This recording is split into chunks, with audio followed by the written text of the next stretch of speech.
Thank you.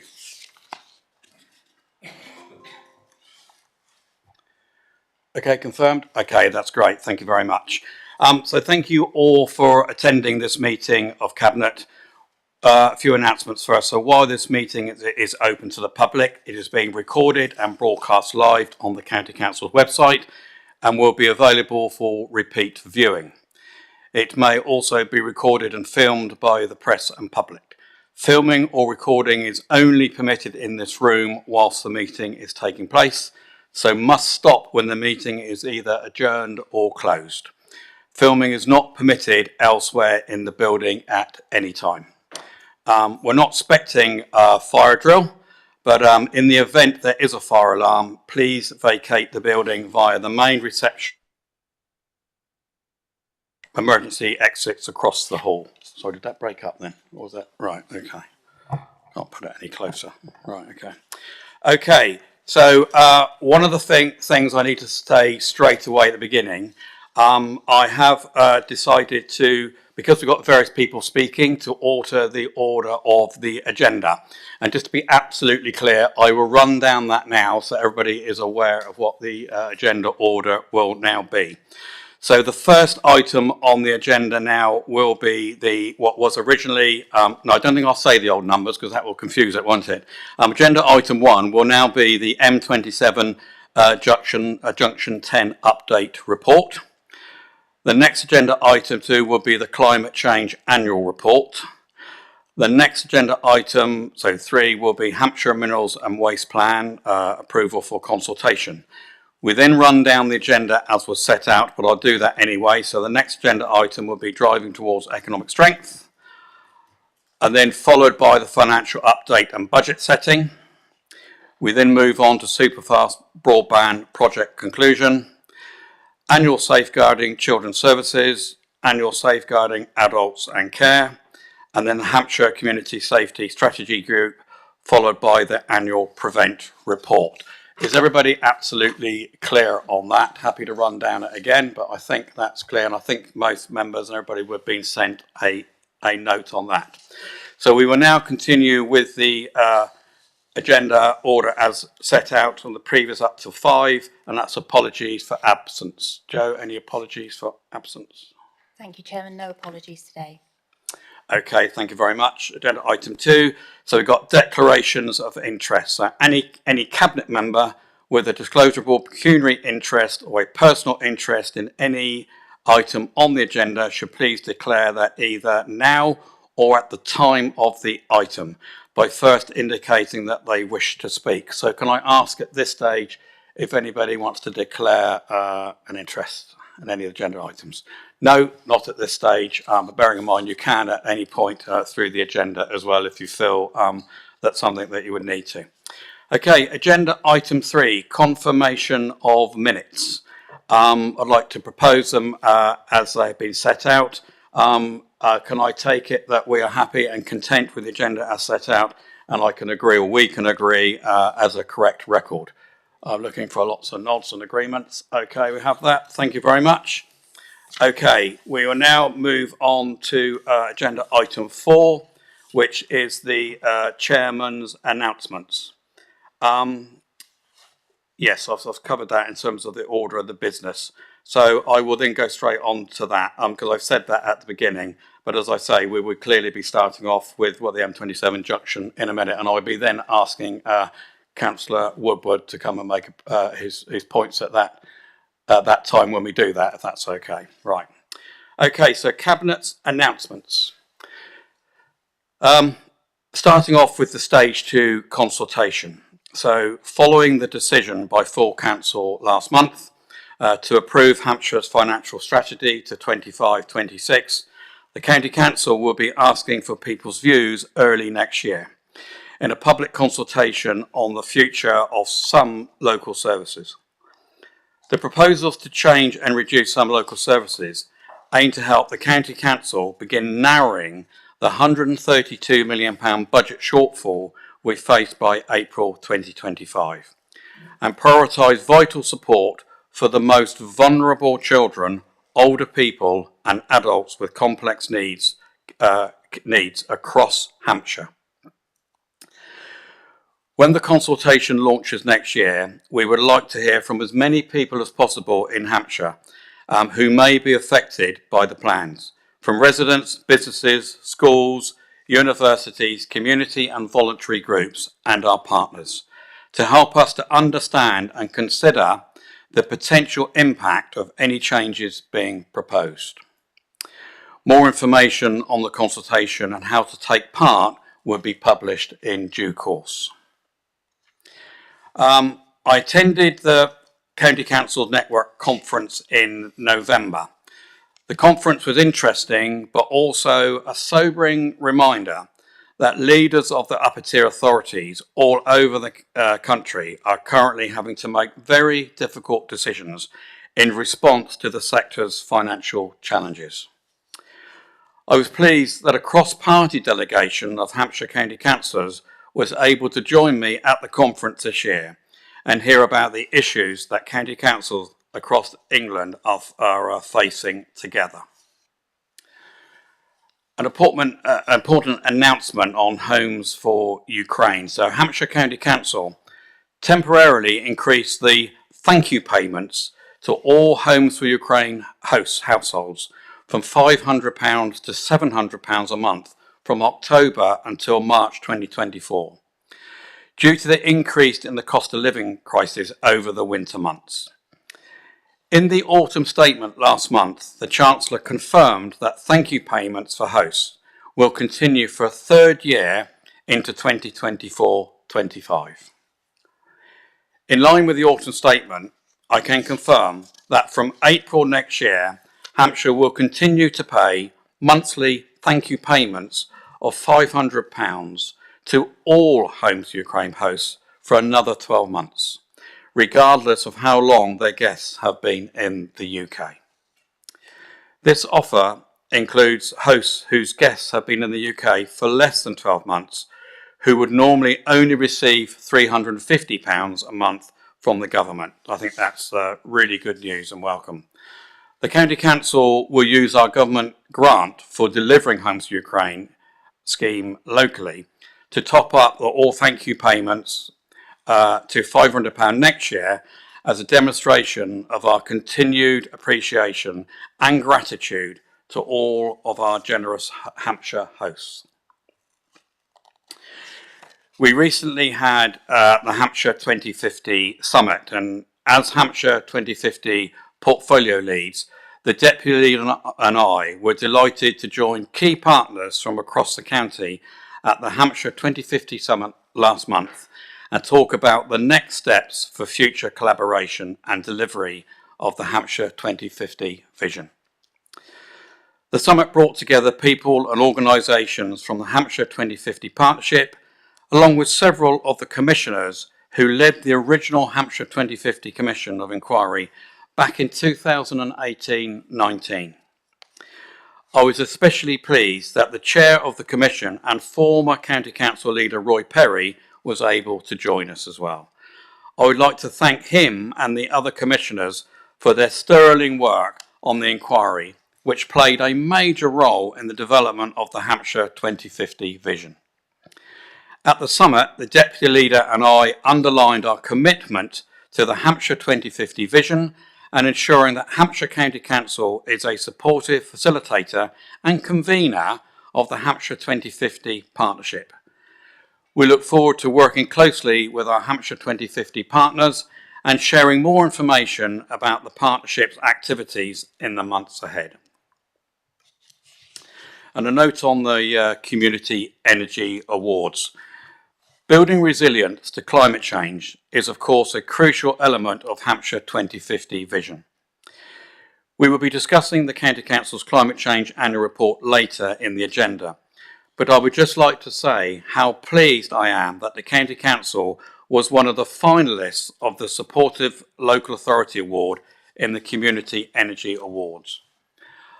Our excellent climate change team works in partnership with community organisations to support local renewable energy projects and make Hampshire homes more efficient. It was great to see our community-focused approach recognised in the Community Energy Awards.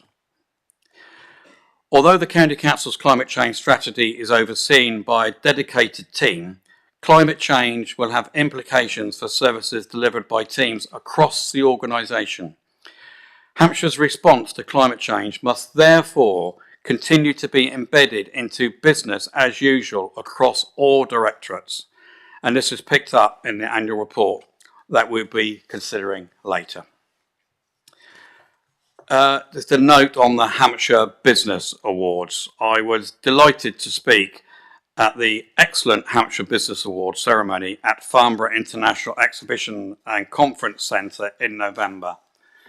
This was the first ever edition of the Hampshire Business Awards and has been brilliantly received by local businesses. The 14 award categories attracted 260 quality nominations from large and small businesses based all across Hampshire. The award ceremony, which over 500 people attended, showcased the very best of Hampshire's business community and what makes our county such a great place, here it comes, to live, work, play, and now added learn and visit. And Cabinet will be tested on that again. And if you don't know by now, you need to do some more homework. I won't have time today to thank everyone that who made the Hampshire Business Awards such a huge success. But I want to give a special thanks and mention to the Business Magazine for organising the awards, the award sponsors and supporting partners, and very specially Teresa Hosberg, Michelle McLean and Michelle Wells, and the whole Hampshire County Council Economic Development team for supporting the Business Magazine, and the County Council Senior Leadership team for getting behind the project as well. I'd also like to thank, our host was Alex Jones of the BBC One Show fame, who was an excellent host at the award ceremony. She did a fantastic job. Just want to mention the levelling up funding for Gosport and Andover. I was very pleased that two Hampshire Borough Councils, Gosport and Test Valley, were awarded £20 million and £18 million respectively from the government's Levelling Up Fund to progress local regeneration schemes. The County Council is looking forward to working with the Borough Councils and the local partners to help them deliver these exciting projects. So this is a little bit on the Christmas Care Leavers present collection. It's something that we've done before. So every year, the County Council's Care Leaver Service organises a gift collection drive for our care leavers. The service is requesting members and officers to donate a present for a care leaver. Some of our care leavers who do not have much contact with family and maybe on their own at Christmas have, on receiving the presents, said they feel valued and remembered at this time of year. If you are donating a present, please do so by Thursday the 14th of December this week so that the service has enough time to deliver the presents before the big day. The Director of Children's Services will send an email to all members today with a list of offices where you can drop a present by the 14th of December, as well and with a bit more detail on the types and gifts that would be very much appreciated. This is a really special thing, and it concentrates the mind when you're going through an agenda like today about those people that do need our help and support as well. Finally, I would like to mention the most important thing, I think, from Liz Farrer's point of view was the Christmas cake competition. So I'd like to say good luck to all our care homes residents who are taking part in this year's Christmas cake competition. And a big thank you to Councillor Fairhurst for supporting this fantastic competition every year. And I have offered my services for judging the Christmas cake competition, should that be required. It's well done on that. And I know it's taken very seriously and it means a lot to the people that take part within our care homes as well. Okay, so that's the end of my announcements. We will now move on to deputations.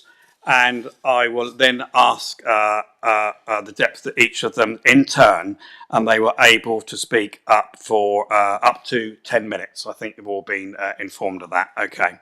So first of all, I would like to invite Joanna Finnis, who's going to speak in relation to item 10, the Minerals and Waste Plan. Joanna, would you like to come up to the table, please? I think it's one of the first two microphones you come to. Welcome and thank you. I think you'll see the little button on the right-hand side you press, and I'm going to hand over to you. Joanna, thank you. Thank you very much. Am I close enough? Yeah, great. Good afternoon. My name is Joanna Finnis, and I live beside Midgham Farm. I'm here today to urge the Cabinet members to exclude Midgham Farm from the Minerals and Waste Plan as a proposed site allocation for minerals open cast mining and waste disposal. Almost 1,000 people objected to the inclusion of Midgham Farm as a proposed site for minerals extraction and waste disposal, significantly more objections than any other site, and yet it is still in the proposed plan. I would like to remind the Cabinet of some of the key reasons this site should be excluded. Policy 11, protecting public health, safety, amenity and well-being. Severe noise 6 days a week caused by the gravel extraction will be unacceptable. When this site was recommended for refusal in the County Planning Officer's report, written in 1995, it was stated that noise for residents at Midgham Farm cottages, where I live, would most likely be in excess of 14 dB above the existing background noise level throughout the life of the project, severely impacting residents' well-being and health. This level of noise would warrant action under the noise nuisance provision of the Environmental Protection Act 1990. Health.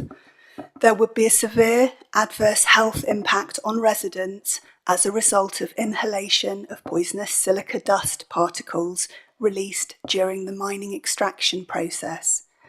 There is growing international agreement that gravel and sand extraction close to housing exposes residents to silicosis, an incurable lung disease, through long-term exposure to inhalation of silica dust. Long-term exposure to this dust can lead to other conditions, including chronic obstructive pulmonary disease, COPD, cancer, and asthma. Current evidence shows microscopic silica particles can travel up to 3 kilometres when blown by wind, and therefore no site should be situated at Midgham Farm. We are only 750 metres from Fordingbridge as the crow flies. The very young and very old residents and those with existing lung conditions would be most affected. No individual should have to live anywhere near a quarry.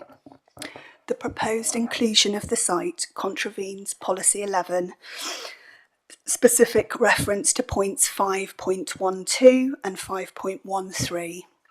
Also, the key points in the introduction of Policy 11 are that minerals and waste development should not have an unacceptable impact on human health or well-being, should not cause unacceptable noise, dust, lighting, vibration or odour, and should not have an unacceptable impact on air quality. Ecology. The landscape is beautiful. I don't know how many have visited it. It's beautiful and tranquil. It provides habitats for many animals, including dormice, deer, rabbits, birdlife and badgers. Mining this land will destroy the natural wildlife corridor, which helps to link Ringwood Forest with the Avon Valley floodplains. The proposed site would have a high adverse impact on habitats and species. Ecological interest of the site lies in its proximity to the River Avon floodplain complex of habitats to the east and Ringwood Forest to the west. It is in close proximity to international sites and associated SSSIs. The character of large parts of the Avon Valley has already been forever altered by the extraction of sand and gravel. and the site's being restored to open water bodies rather than meadowland. Therefore, the landscape value of the remaining parts of the valley, still intact, is now more important and considered to be a highly sensitive area.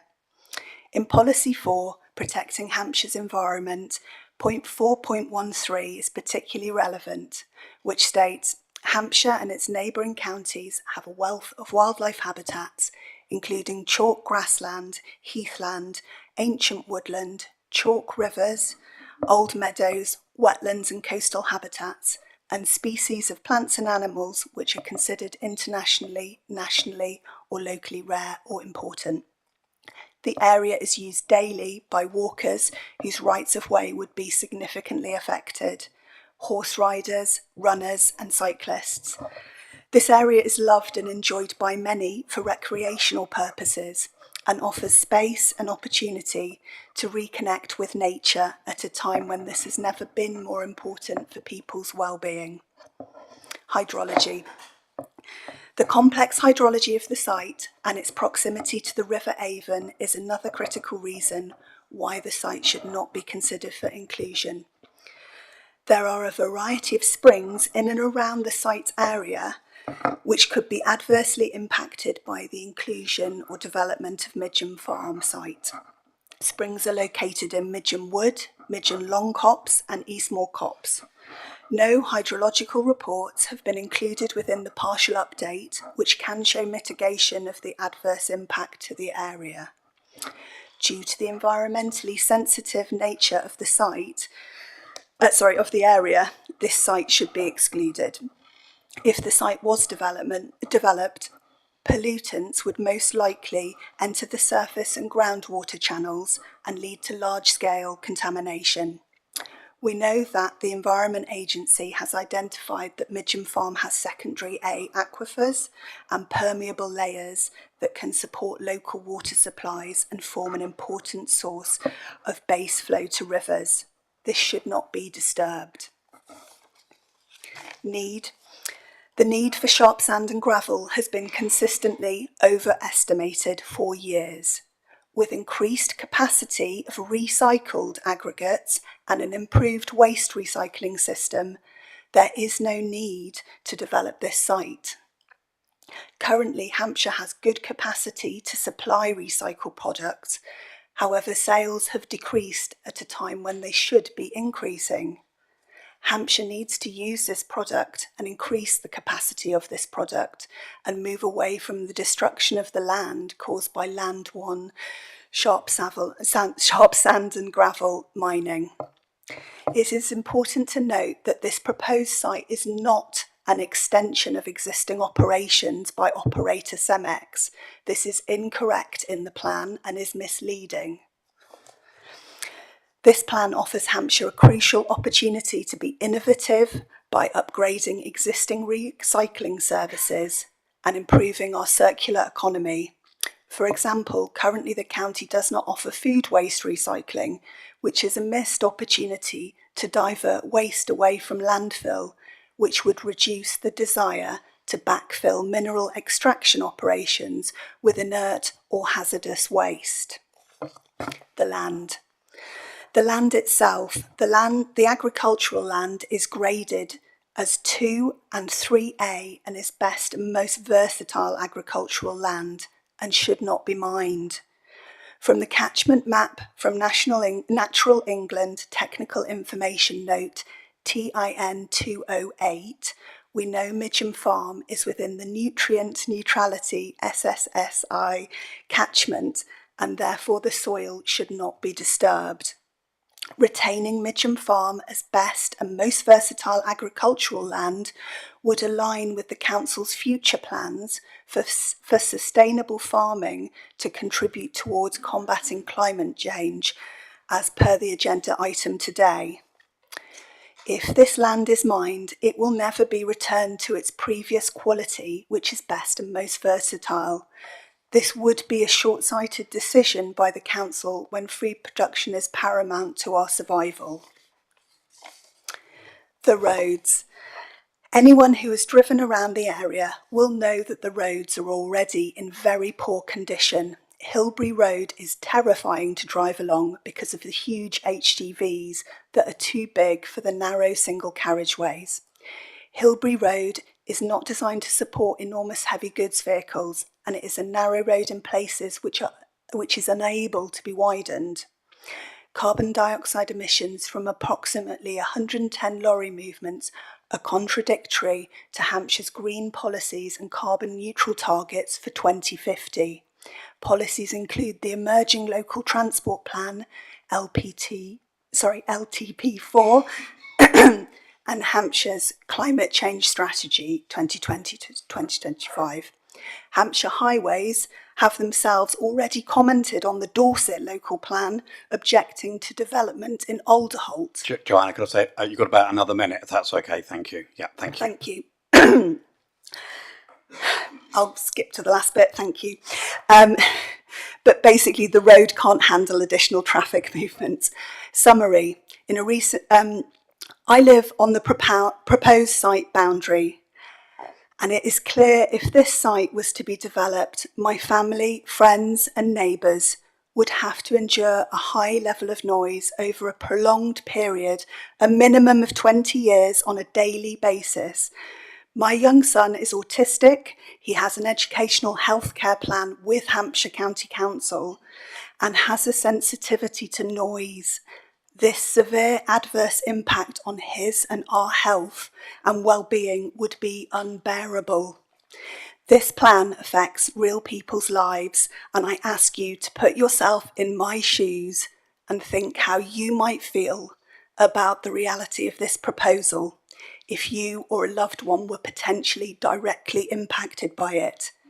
Please exclude Midgham Farm from the proposed site allocation. Thank you for listening. Well done, Joanna. Thank you very much, and appreciate the time and effort you put into that as well, and nearly sticking to the time. So that's very good. So thank you very much. And obviously, members and officers would have heard everything you have to say, and clearly you'll be here when we have that discussion in a little while. Yeah. Thank you very much.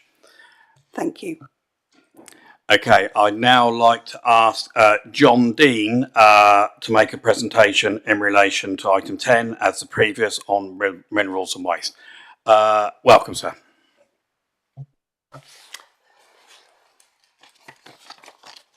Good afternoon, everyone. My name is John Dean, as you've just heard. I am the chairman of the Harbourage Protection Society. This society was formed over 40 years ago in September 1982, specifically to scrutinise the mineral extraction operations in the immediate area at that time. The society has a membership of over 90% of the residents of Harbourage, and they have suffered the effects of mineral extraction now for over 40 years. We are therefore very well aware of living with mineral extraction and all the daily challenges that that brings.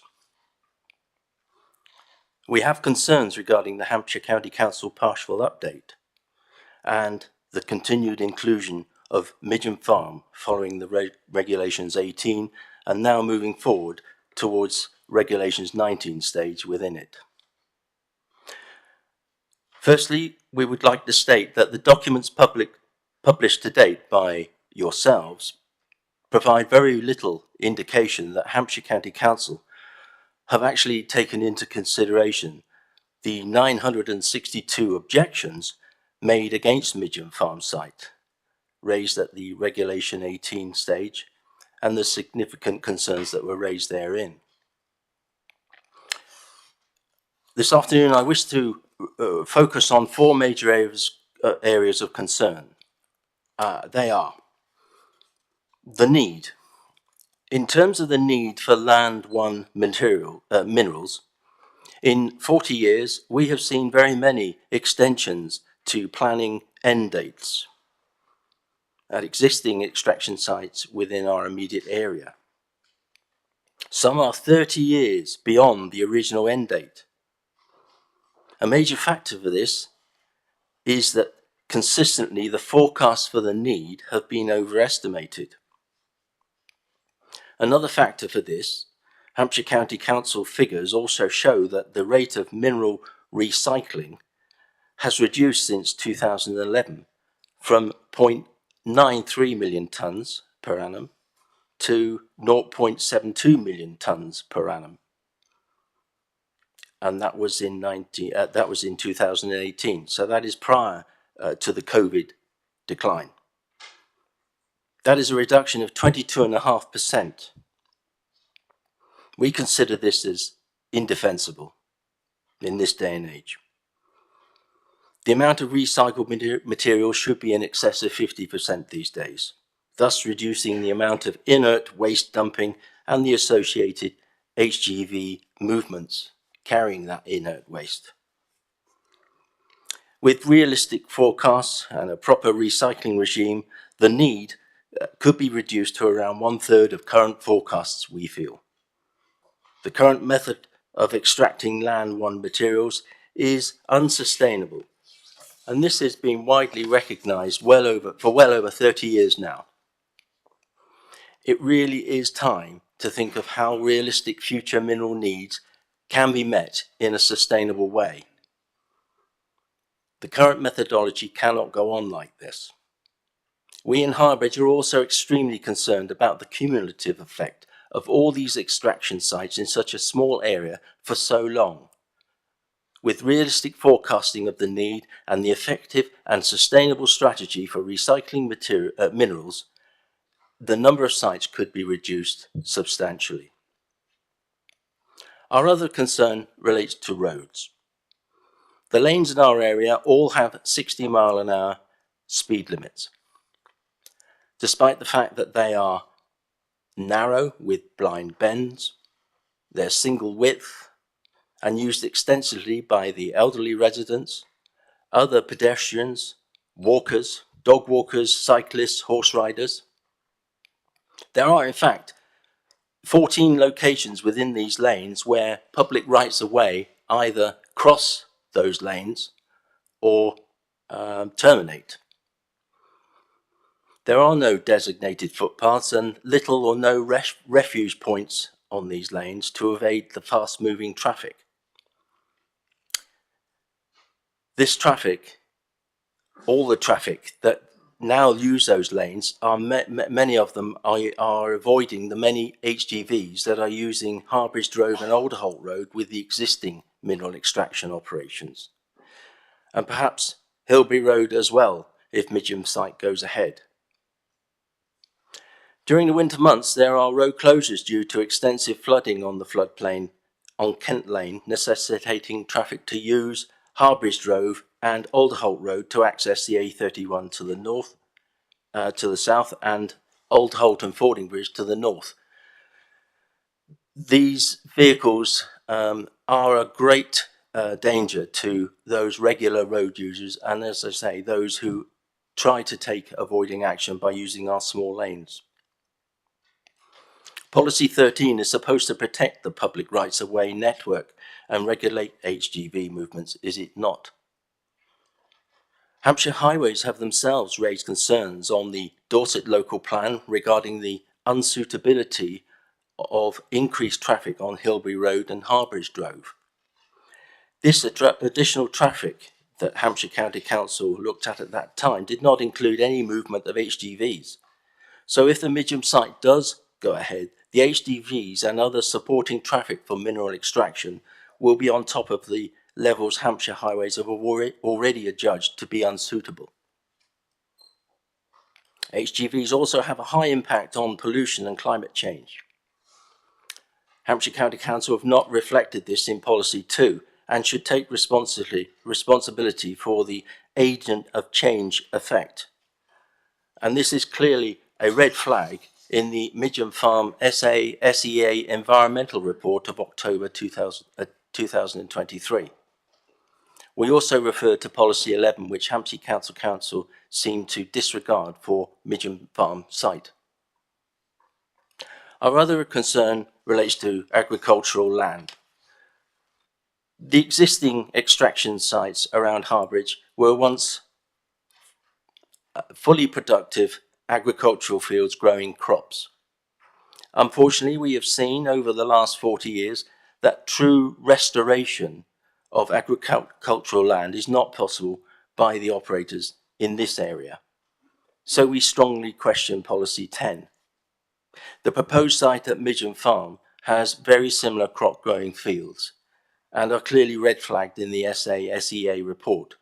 And as we heard earlier, grade 2, 3A and greenfield land. Our final concern today relates to the environmental impact. Midgham Farm has been highlighted in the SEA report that the historic environment is extremely sensitive.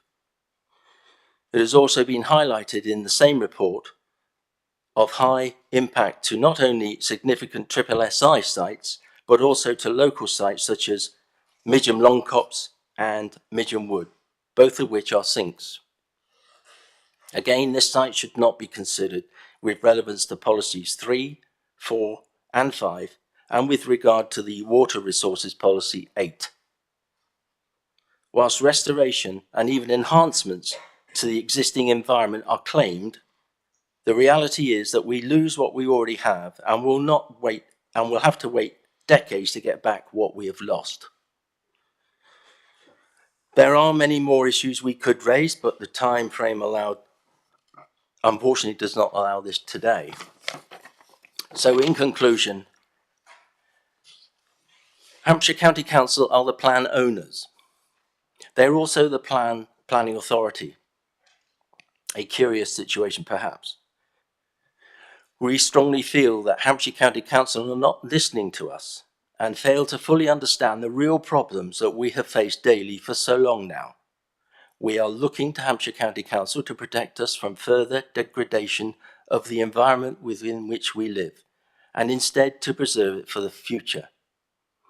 With the decisions which you are now making, you should not, indeed cannot, abdicate your responsibility for the environmental and community impacts this plan will generate, particularly with the Midgham Farm site.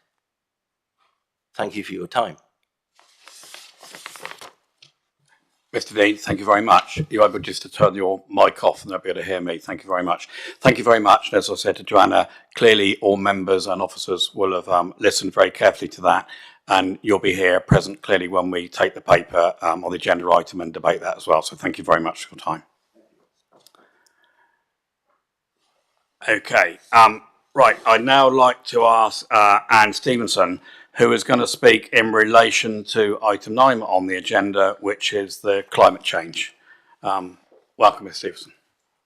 And you've got the button on the right-hand side, I think. Yeah, thank you.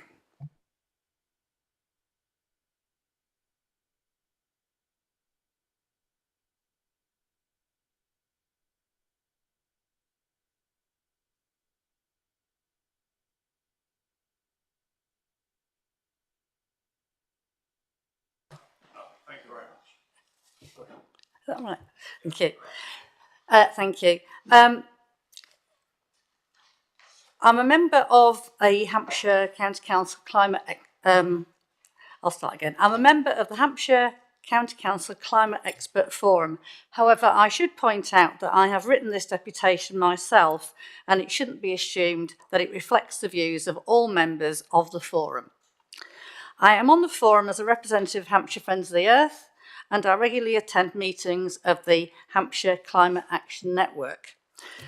As I explained in an email I sent earlier to all the Cabinet members, in this deputation today I'm going to refer to a report by Phil Gagg from WINAC, which is the Winchester Action on the Climate Crisis. So I'd like to thank him for his number crunching.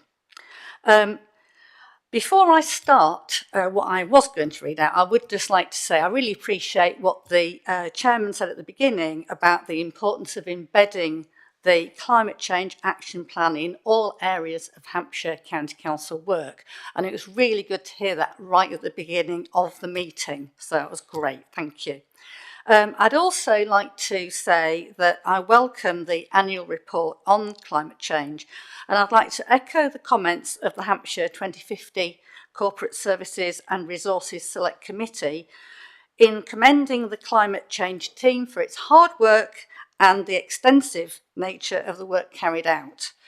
I recognise the financial difficulties faced by the County Council, and that these have had a real impact on the aspirations of some of the projects, and therefore the necessity of HCC playing a leadership role in many areas rather than actively being able to fund some schemes which they may have hoped to do in the beginning.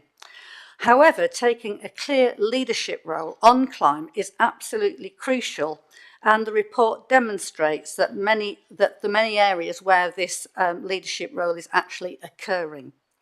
I'd also like to congratulate Hampshire County Council on being in the top third in the local authority rankings in the recently published Council Climate Action Scorecards, which is really good to see. I'd like to move on to talk about the route to net zero. And from the report I sent earlier to you by email, figure 21 shows greenhouse gas pollution in Hampshire between 2005 and 2021. It shows how emissions have to reduce up to and until 2037 if they're going to align with the government's net zero growth plan. Now, being a science teacher or retired science teacher, I have to have a graph to point to. So here we are, and I'll have it the right way up. So this graph shows the actual numbers in the blue line of what's happening. It shows a reduction in emissions, and the dotted lines are the projections using the government's net zero growth plan, and also the pathway that we need to follow to reduce the pollution in the county to net zero by 2050, which is all the way over here. So the graph clearly shows here in orange a dip. Now this is the COVID dip, which was how the total greenhouse pollution dropped in 2020, 88% of the 2019 level. This dip is clearly a reflection of COVID-19, which particularly reduced carbon dioxide pollution from transport. Previously, when we showed this graph to a councillor, they were shocked to see the massive behaviour changes brought about by lockdown actually had so little impact on the emissions that were being released. So we've got a big change in behaviour, but actually quite a small drop. So it just shows the massive amount of work we're going to have to put in to actually get things down to net zero. So this dip is mentioned in the Climate Change Annual Progress Report, where it's referred to as the reduction in Hampshire's territorial emissions. They're actually due to COVID-19 in that case, and that was a 7.3% drop, which was great. However, in 2021, the level of emissions bounced back. And the bounce back means that we are now back to this sort of very slow trajectory where it just drops by about 3% every year. So that's why I'm so concerned, because at present the reduction is simply not fast enough. In fact, there is currently a High Court challenge arguing that government's net zero plan is not sufficient to ensure the country will achieve net zero by 2050. And in the House of Lords King's Speech debate, Professor Lord Stern stressed it was not sufficient to make progress, it is the speed of change which is important. To ensure that Hampshire will succeed in achieving its net zero target, the annual targets implied here, or even more ambitious targets, will need to be discussed and adopted. This is going to open the way for a programme of initiatives that will deliver these targets, and it would be useful if Hampshire could develop such a programme very soon. In the past, many initiatives have been identified, but it's now urgent to demonstrate how these initiatives and more are going to be coordinated to reduce emissions to the levels necessary. That's why I hope the annual report next year will not only describe what has been done in the year, but also show the amount by which individual actions will reduce total emissions and how the actions will fit into an overall timetable to reduce emissions to net zero by 2050. I would again echo the Hampshire 2050 Corporate Services and Resources Select Committee comments, in particular the future considerations section, where they refer to sustainable farming and blue infrastructure. The importance of methane emissions in greenhouse gas pollution is recognised, as shown in figure 13 in the report that was sent earlier, and the importance that land use plays in the reduction of pollution by carbon storage is mentioned in the annual report and shown in a bar chart, which I sent round, which I've also got. So this bar chart, the blue bars show the way that the emissions build up, and it shows the contribution made by different categories in the different emissions that are being produced. So we get a total of 100% emissions. The orange bar shows land use, and the orange bar is negative. In other words, if you follow the right land use patterns, it stores carbon, as was been discussed earlier. So the orange bar shows the role of land use, and the other bars show the importance and of prioritising transport and domestic in future areas of work, as has been identified previously in the Hampshire 2050 and in the annual report. Of course, trees don't only help in carbon storage, but they also help with resilience by providing shade and a cooling effect, especially when planted in an urban setting. It's great to see the importance of blue and green infrastructure acknowledged by the inclusion in the annual report of a reference to the local nature recovery strategy and the clear timeline for the work in which this is shown on the website. So you've got a clear timeline on the Hampshire website of what's going to happen over the next few years with this local natural recovery strategy. And we're hoping we might be able to see something similar in future with the path to net zero. We're looking forward to seeing specific targets for the local nature recovery strategy and how they're going to be achieved. I'd like to refer briefly as well to the Minerals and Waste Plan and make a plea to do all that can be done to prevent the renewal of licences and the granting of new ones for oil and gas extraction. Also, that I would like to add that methane releases from any ongoing activities need to be very carefully monitored, which we don't feel they are being at present. These activities cannot support a transition to carbon neutrality, which it does state in paragraph 7, page 135 of your resources pack. So I just don't agree that that's true. In fact, the United Nations Secretary General himself has stressed the need to prevent any new oil or gas extraction. To sum up, I commend the work of the climate change team, and I hope the report next year will include a clear timetable programme to reach net zero, which fits the government net zero growth plan, that it will show the amount by which different actions will reduce the emissions total, that it will address in more detail the importance of the positive impact of land use and the negative impact of livestock farming, and finally, it's going to be recognised that further extraction of oil and gas will only add to the emissions total of the county. Thank you very much for your kind attention. And thank you very much. Would you turn your microphone off, please, and I can...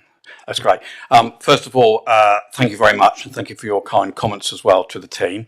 Also, praise you on your props, excellent props, and are very well prepared, as you would expect, so thank you for that. And as I said to the previous speakers, clearly all members and officers would have heard what you said as well, and we'll be considering that when we debate the paper when we get to that item on the agenda. So thank you very much for your time. Thank you.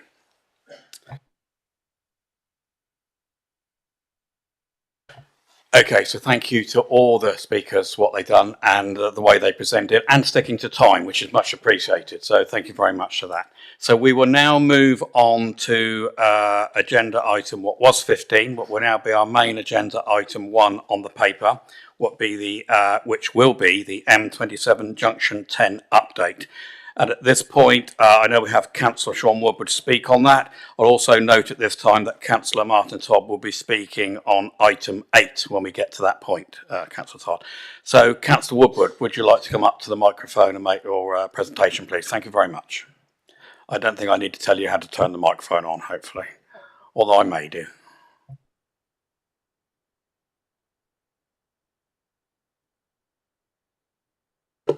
Okay, well, thank you very much, Chairman, for inviting me to join the Cabinet for this item and for bringing the item forward on the agenda as well. I'll start off by declaring an interest as the leader of Fareham Borough Council, but of course I sit here today representing the County Council Division of Fareham Salisbury, and I note, to looking at the report first, I note the comment in paragraph 12 that it's anticipated that the forecast costs for Wellbourne Junction 10 on the M27 are now likely to be above the currently identified funding envelope.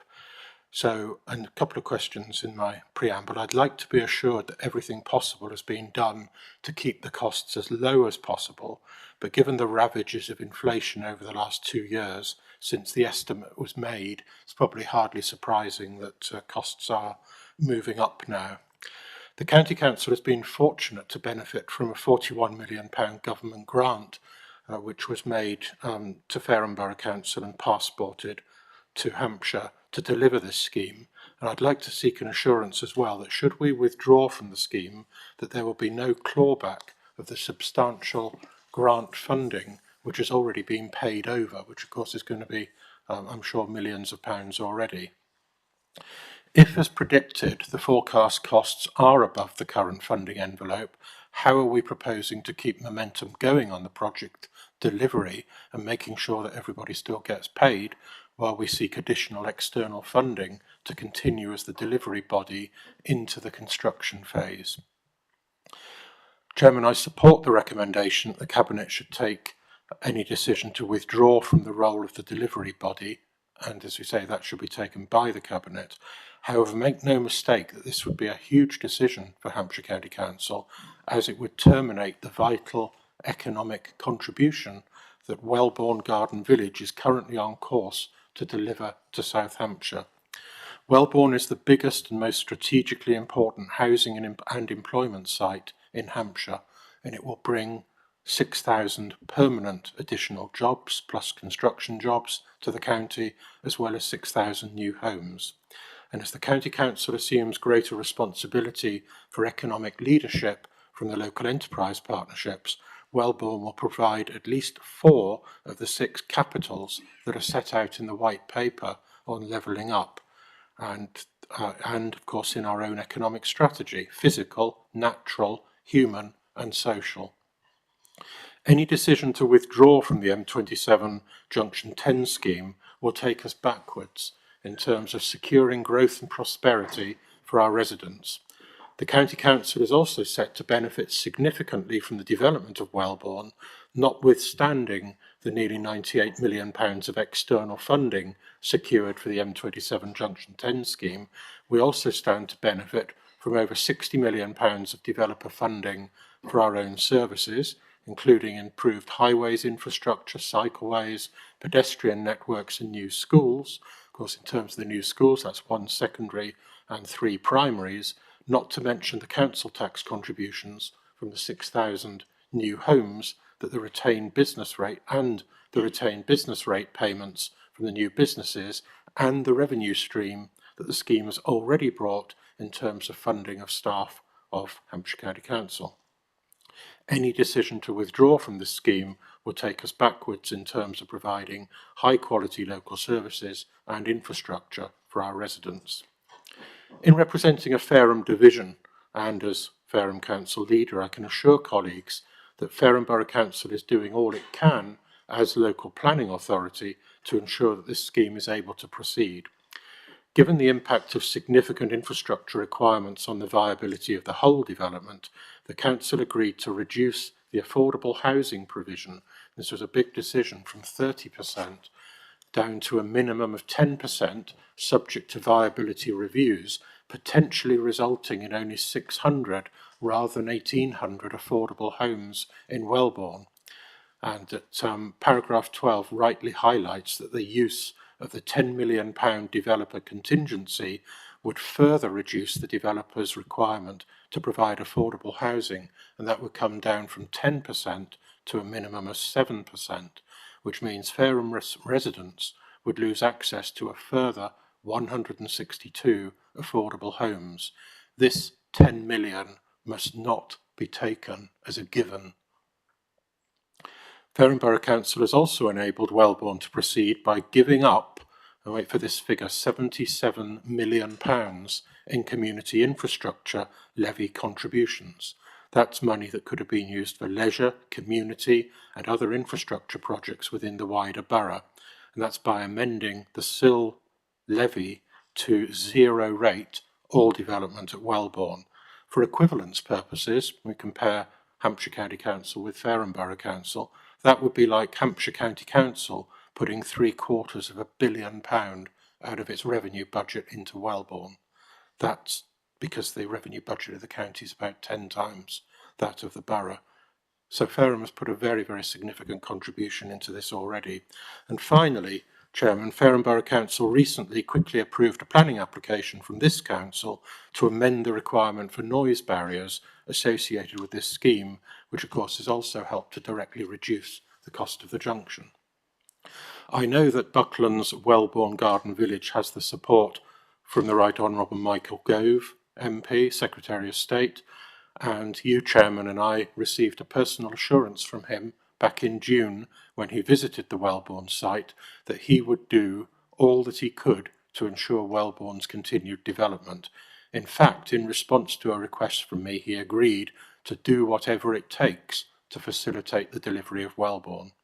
So I think it's really important that we're prepared to go back if we have to, given what inflation has done to the cost pressures within this scheme, to make sure that we can remove the threat to affordable housing and ensure that the junction project goes ahead.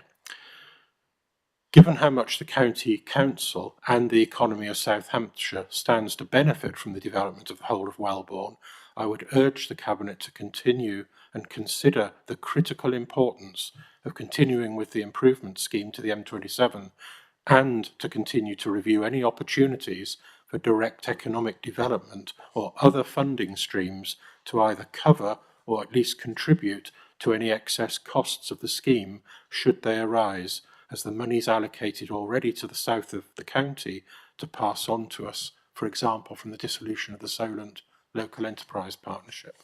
So those are my comments, Chairman, and thank you again for letting me join you for this item.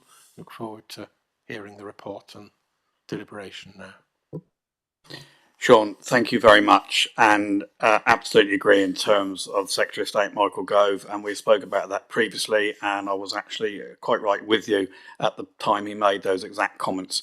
So that's something subject to today, clearly, that I'd be very happy to attend on any further or future meetings that it would take to do that. I would just say at this point, before I ask the officers to present the report, I think you know and I know that everybody associated with this has worked extraordinarily hard, including all the partners and officers at Fareham and indeed at the County Council as well, to get this effectively across the line to make sure that it's delivered. We all understand that, but you'll also know right from the very beginning with the previous leader, Councillor Manns, and myself, there was a red line in terms of the risk to Hampshire's council taxpayers, which is the bit that we've got to cover, acknowledging everything you say about the value of that to all the residents of Hampshire, but it has to be in the context of the scheme as well. So thank you very much for presenting that.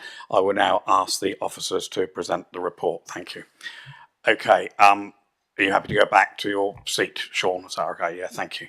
Okay, so I'm now going to ask Patrick and Tim, the director, and AD to present the report. Gentlemen, over to you. And Chris as well, I believe. Yeah, Chris. Yeah, thank you.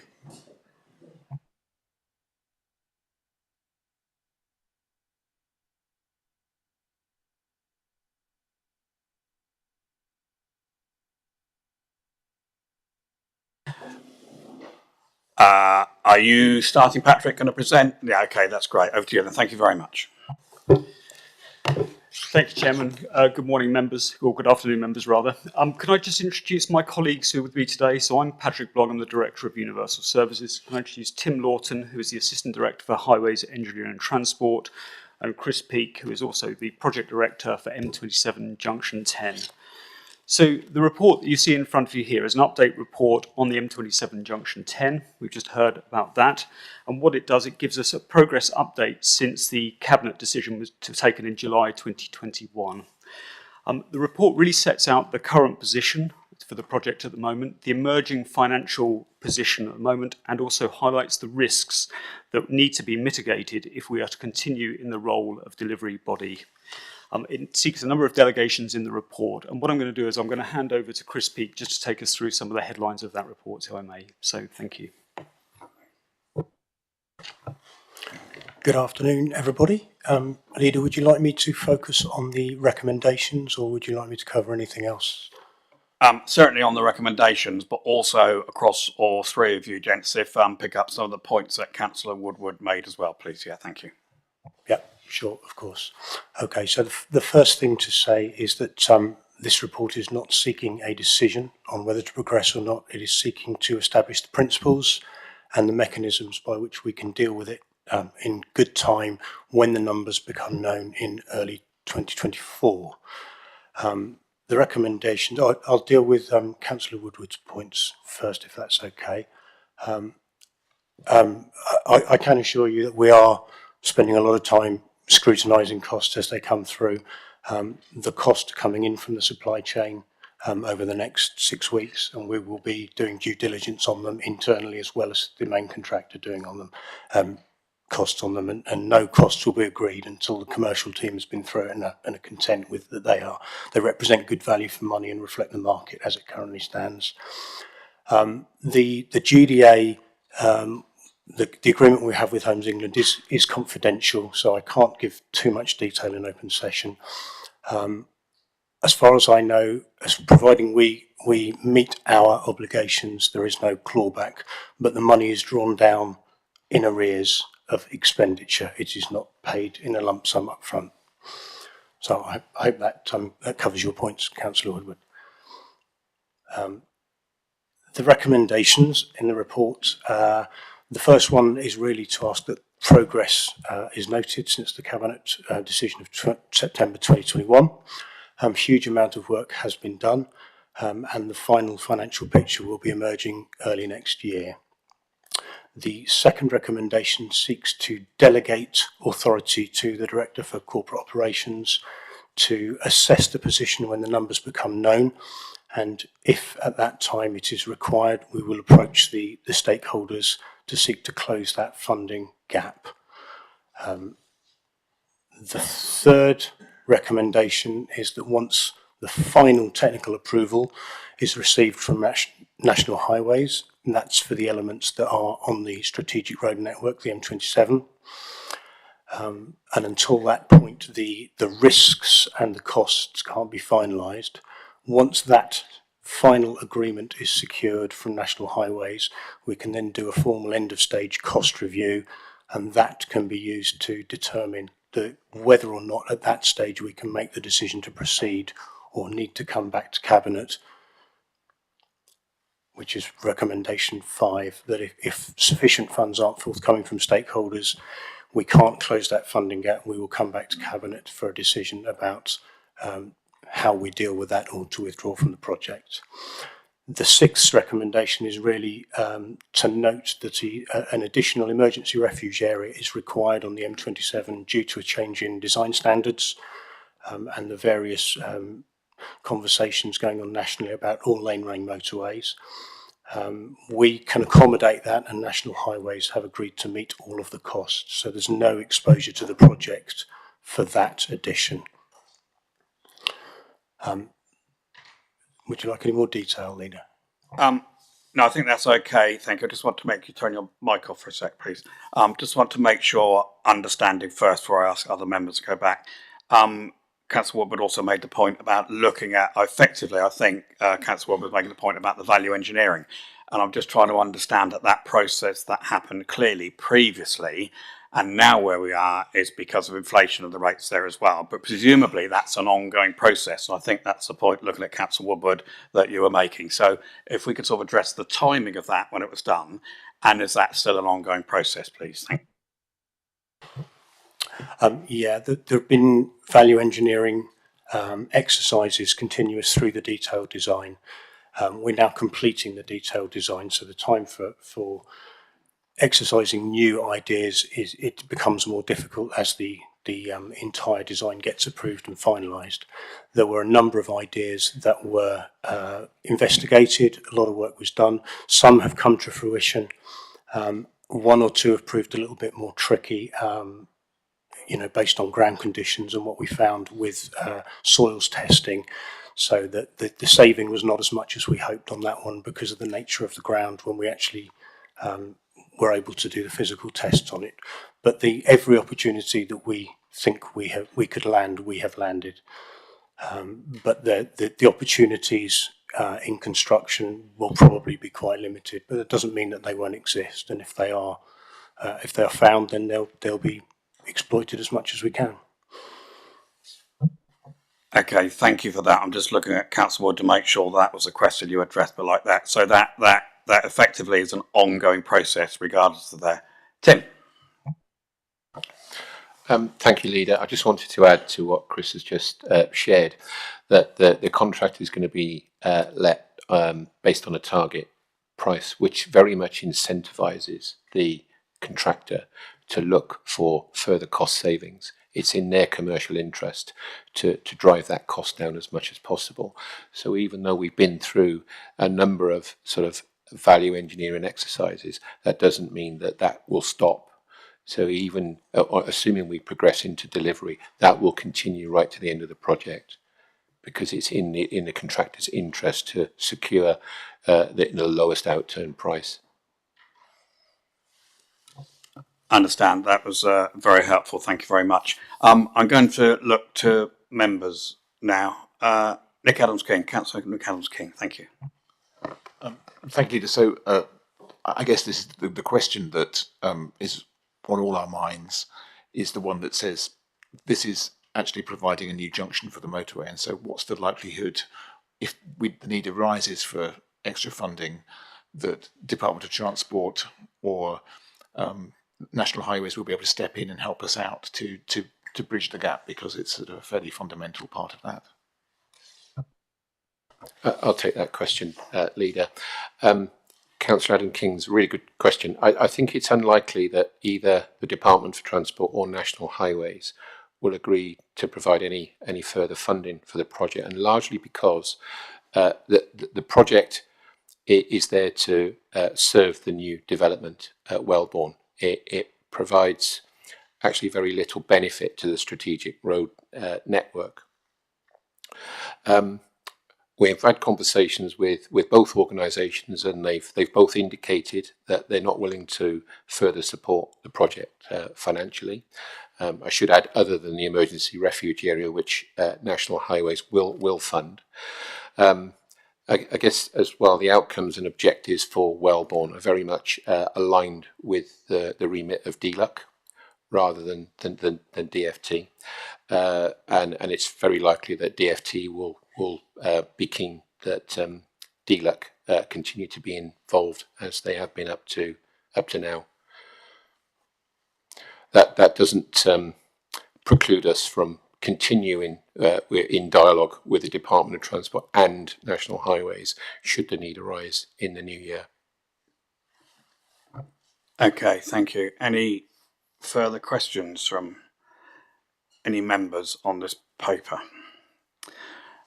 Okay, well, I'll make a few comments myself. Tim, can I just come back on that in terms of what you said about not adding value to any of our existing network? Could you just expand on that a little bit, please? I know Councillor Woodward made reference to that, and I understand it's been delivered because of the development. So we have to be understanding the impact of that on the network, and are we doing it because of that? I think it's worth just maybe expanding on that a little bit, please. Yes, yeah, of course, Leader. So there is already a junction 10 on the M27, but it isn't an all moves junction, so it only facilitates westbound off and eastbound on movements. The new junction 10 will facilitate all moves east and west, but it's primarily there to serve the what will be up to 6,000 houses, new schools, etc. So it's to facilitate easier access on and off the motorway, and the Department of Transport and National Highways have maintained, I guess in a brutal way, that they don't need junction 10 or an improved junction 10. It's working satisfactorily as it is. Having said that, the new All Moves junction, I think, will provide some benefit to the strategic road network, because it will take pressure off junction 11, because at the moment, because it isn't an All Moves junction, traffic is progressing to the next junction and coming back. So having an All Moves facility does reduce journeys. It does ease pressure on elements of the local network. So there is a benefit, I think, to both the strategic road network and to our own network, but that argument hasn't landed, unfortunately, with the Department of Transport. All right, that's great. Thank you. Probably one more for Patrick and understanding. As I said in my comments very early on about the not putting Hampshire's taxpayers at risk, and originally where we were, in terms of effectively we had sort of an underwrite to it, if I can put it like that, and a safety valve on top of that as well. And clearly, because of inflation, has exceeded that. So we are clearly looking to other partners, whether that's Homes England or others, to look at that funding gap as it is. But what about in terms of, so there is, as Councillor Woodward have pointed out, about the benefits to us as a county council, or sorry, as the county and the residents to the whole of Hampshire. But it's understanding that issue about in terms of retained rates, because it's not, I understand there isn't a process there that would benefit the county council to help look at that funding, because that wouldn't impact on us. Question, would it?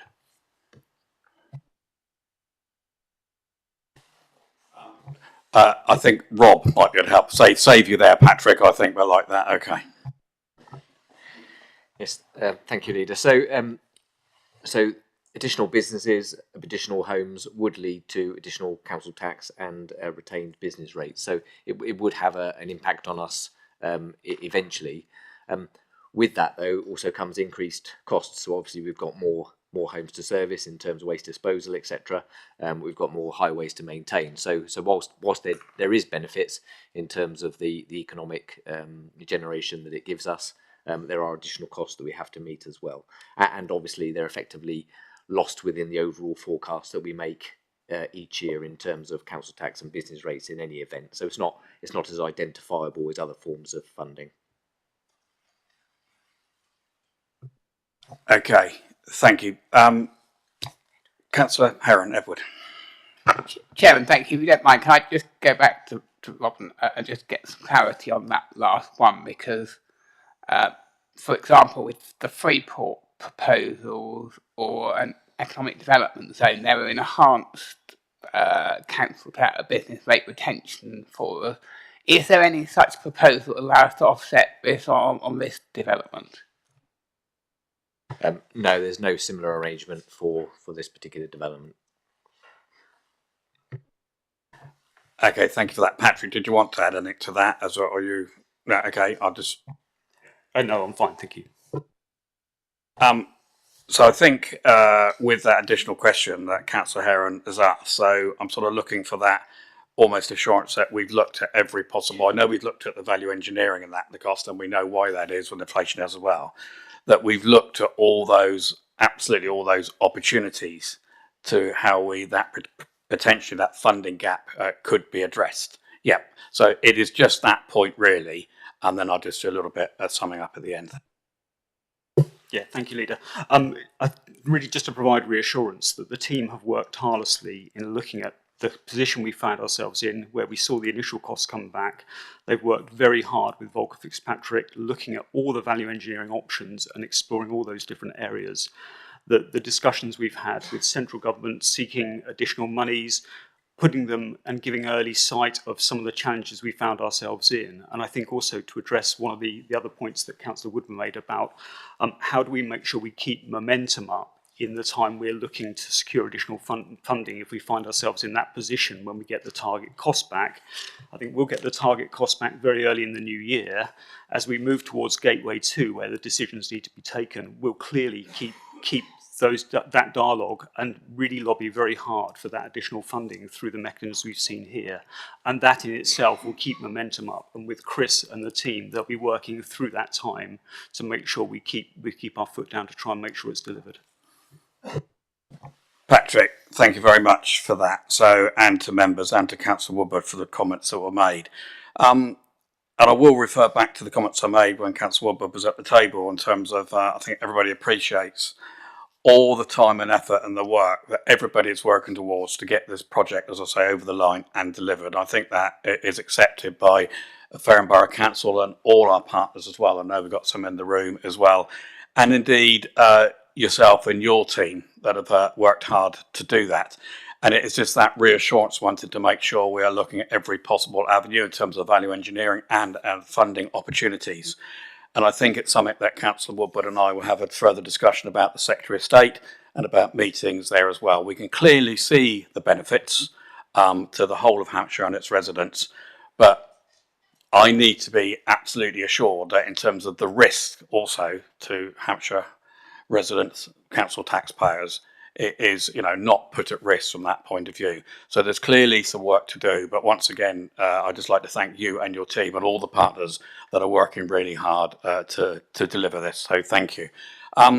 So we now move on to the recommendations. I will just check that no member has, or any other cabinet member has any further comments to make. If not, we will then move on to the recommendations as set out in the papers on pages 257 to 258. Can I look for assurance from all cabinet members that they're happy to accept the recommendations? Okay, got full agreement. Thank you very much all, and thank you very much to Councillor Woodward for making that presentation as well. Okay, thank you, gents.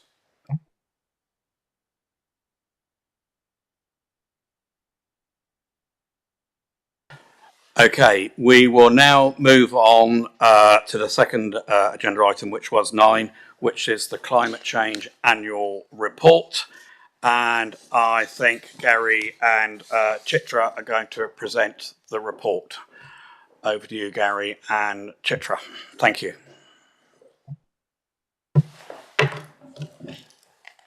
So good afternoon, Leader, good afternoon, members. It's going to be short and sharp from me, and then Chitra will give the full oversight. So, Leader, I'd like to introduce the third annual climate change report that we've produced since 2020, which now sits really, really deliberately within the Hampshire 2050 Directorate.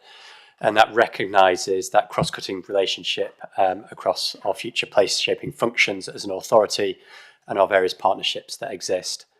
But hopefully what you'll also see within the report is that important pulling together of everything we do across our authority and pulling together those key strategic climate change themes. Cabinet will be aware that the response to climate change is the ultimate team game. And you'll see lots of reference to us continuing to work with networks and partnerships at a local, regional and national level, and developing our role in influencing and enabling change across Hampshire and beyond. So, as I said, I don't want to steal too much of Chitra's thunder, so I'd like to introduce you to Chitra Nadaraja, who is our Head of Climate Change and Environmental Strategy, and Chitra will pull out the salient points from the report, and then we'll collectively welcome any questions or comments, Leader. That's great, Gary. Thank you. Chitra, over to you. Thank you. Thank you. So as Gary set out, this is the progress report from July 2022 to July 2023. I'll just focus on some key areas. So initially, the main thing to talk about is the new priorities for this climate change work going forward and moving the focus away from the action plan towards the strategic framework. And this is really about, again, reinforcing our role in terms of leadership, advocacy, and partnership working. And the strategic framework is very much kind of aligned with the main emissions areas that was referred to by Anne in her deputation. So we really focus on transport, residential emissions, commercial, industrial, green growth, etc. because we kind of want to essentially focus the resources that we have on the key priority areas. So the report essentially goes through the progress that we've made across various areas, starting with how we're going to embed climate change across the authority. As we've heard, we're moving away from the action plan, so we have to make sure that climate change is the BAU and in the DNA of the authority. So that is one of our key priorities, and we'll be working towards that. We have been working towards that, and we will continue to focus on that going forward. The report also covers a brief outline of the Hampshire area emissions, which has already been mentioned in terms of its overall reduction, recognising the delayed impact of COVID still within the 2021 figures, and also some further work by government in terms of decarbonisation of the grid. And the strategic framework going forward will try and align more and more to carbon emissions and try and draw out where we can carbon reporting going forward.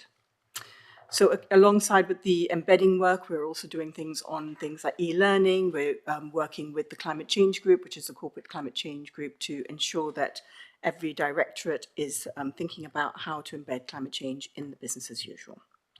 So in terms of the main bulk of the report, focuses on the strategic framework, which outlines the key areas around residential emissions, transport, energy, green economy, natural environment, and buildings and infrastructure. And I won't go through too many examples. It's all set out in the Cabinet report and obviously also in the appendices for the main annual report itself. Some highlights include the greening campaign continuing to be funded now by the lottery, which is a really fantastic outcome, which means that Hampshire residents will continue to be able to access the greening campaign for the next 3 years. Really good progress on Solar Together with over 46,000 tonnes of carbon saved across the whole of that programme. Continuing work on the retrofit business case. A lot of work being done around active travel and local electric vehicle infrastructure, and a huge amount of work also going on in skills and economy in terms of the low carbon economy. We also continue work on resilience. We had the Year of Resilience in 2022, and that continues with a lot of engagement with our residents, which has proved very positive. And as Gary mentioned, our networks and partnerships are really critical to us working in partnership, and also that leadership role and advocacy role. And we've got the Hampshire Expert Forum, Climate Change Expert Forum, which Councillor Chad chairs, which Hampshire Climate Action Network sit on, which has met several times this year and will continue to meet throughout the coming years. And we've also got representation on national and regional bodies. Youth engagement is a new area that we're starting to work on under communications and marketing, which is a really key component of our programme. And engagement activities has also been ramped up this year and will continue to be ramped up in the future. And finally, the report covers the budget for the climate change work, which approximately 900,000 left in that initial allocation, and then runs through some of the next steps, which covers the strategic framework, residential work, leadership, and embedding. Thank you. Chitra, thank you very much, and thank you for a full and an excellent report as well. So I really appreciate that. At this point, I just want to say also the Hampshire 2050 Corporate Services and Resources Select Committee scrutinised this report on the 30th of November. And the committee made several observations, and we've got Councillor Glenn here who chairs that committee. And Jonathan, I want to thank you for the time and effort that you put into scrutinising that report, and all your members on that committee. And you have, just to make it clear for everybody, shared a letter with us with your thoughts on that, supportive of the paper, but a few recommendations in things that could be considered going forward. So if you could take that back as a thank you to you, and thank you to your committee members as well, it's much appreciated. And that has been shared with all cabinet members on the ModGov system as well, so we're all very well aware of that. And I know Chitra and the team will be as well, so thank you for that. Okay, so I'm going to go to questions now. Steve. Thank you, Leader. Chitra, Gary, I'd like to thank you for the work you've done on this, and I'm really supportive of this. And you mentioned electric vehicles. I should just declare that I have an interest to declare because I'm involved in electric vehicles, but I don't think it's relevant here, so I don't think it affects what I'm about to say at all. How do we balance the need for economic growth in Hampshire with what we're doing around net zero and resilience targets, because the two tend sometimes to be in competition? Councillor Forster, I'll take that one, just given the economic growth dimension. You'll hear from me later in a few papers' times in terms of our economic growth and recovery ambitions. I think, as you say, it's always going to be a difficult one in terms of squaring that circle. It's often not a binary choice between you can either have economic growth or you can have climate resilience. And the reality is any decision needs to be a combination of both. And I think we see that pretty regularly in terms of, you know, all of our county council decisions now through the work that the climate change team have done need to consider those recommendations and decisions in the context and in the round of the impact upon climate change. And so having that consideration is going to be really, really important.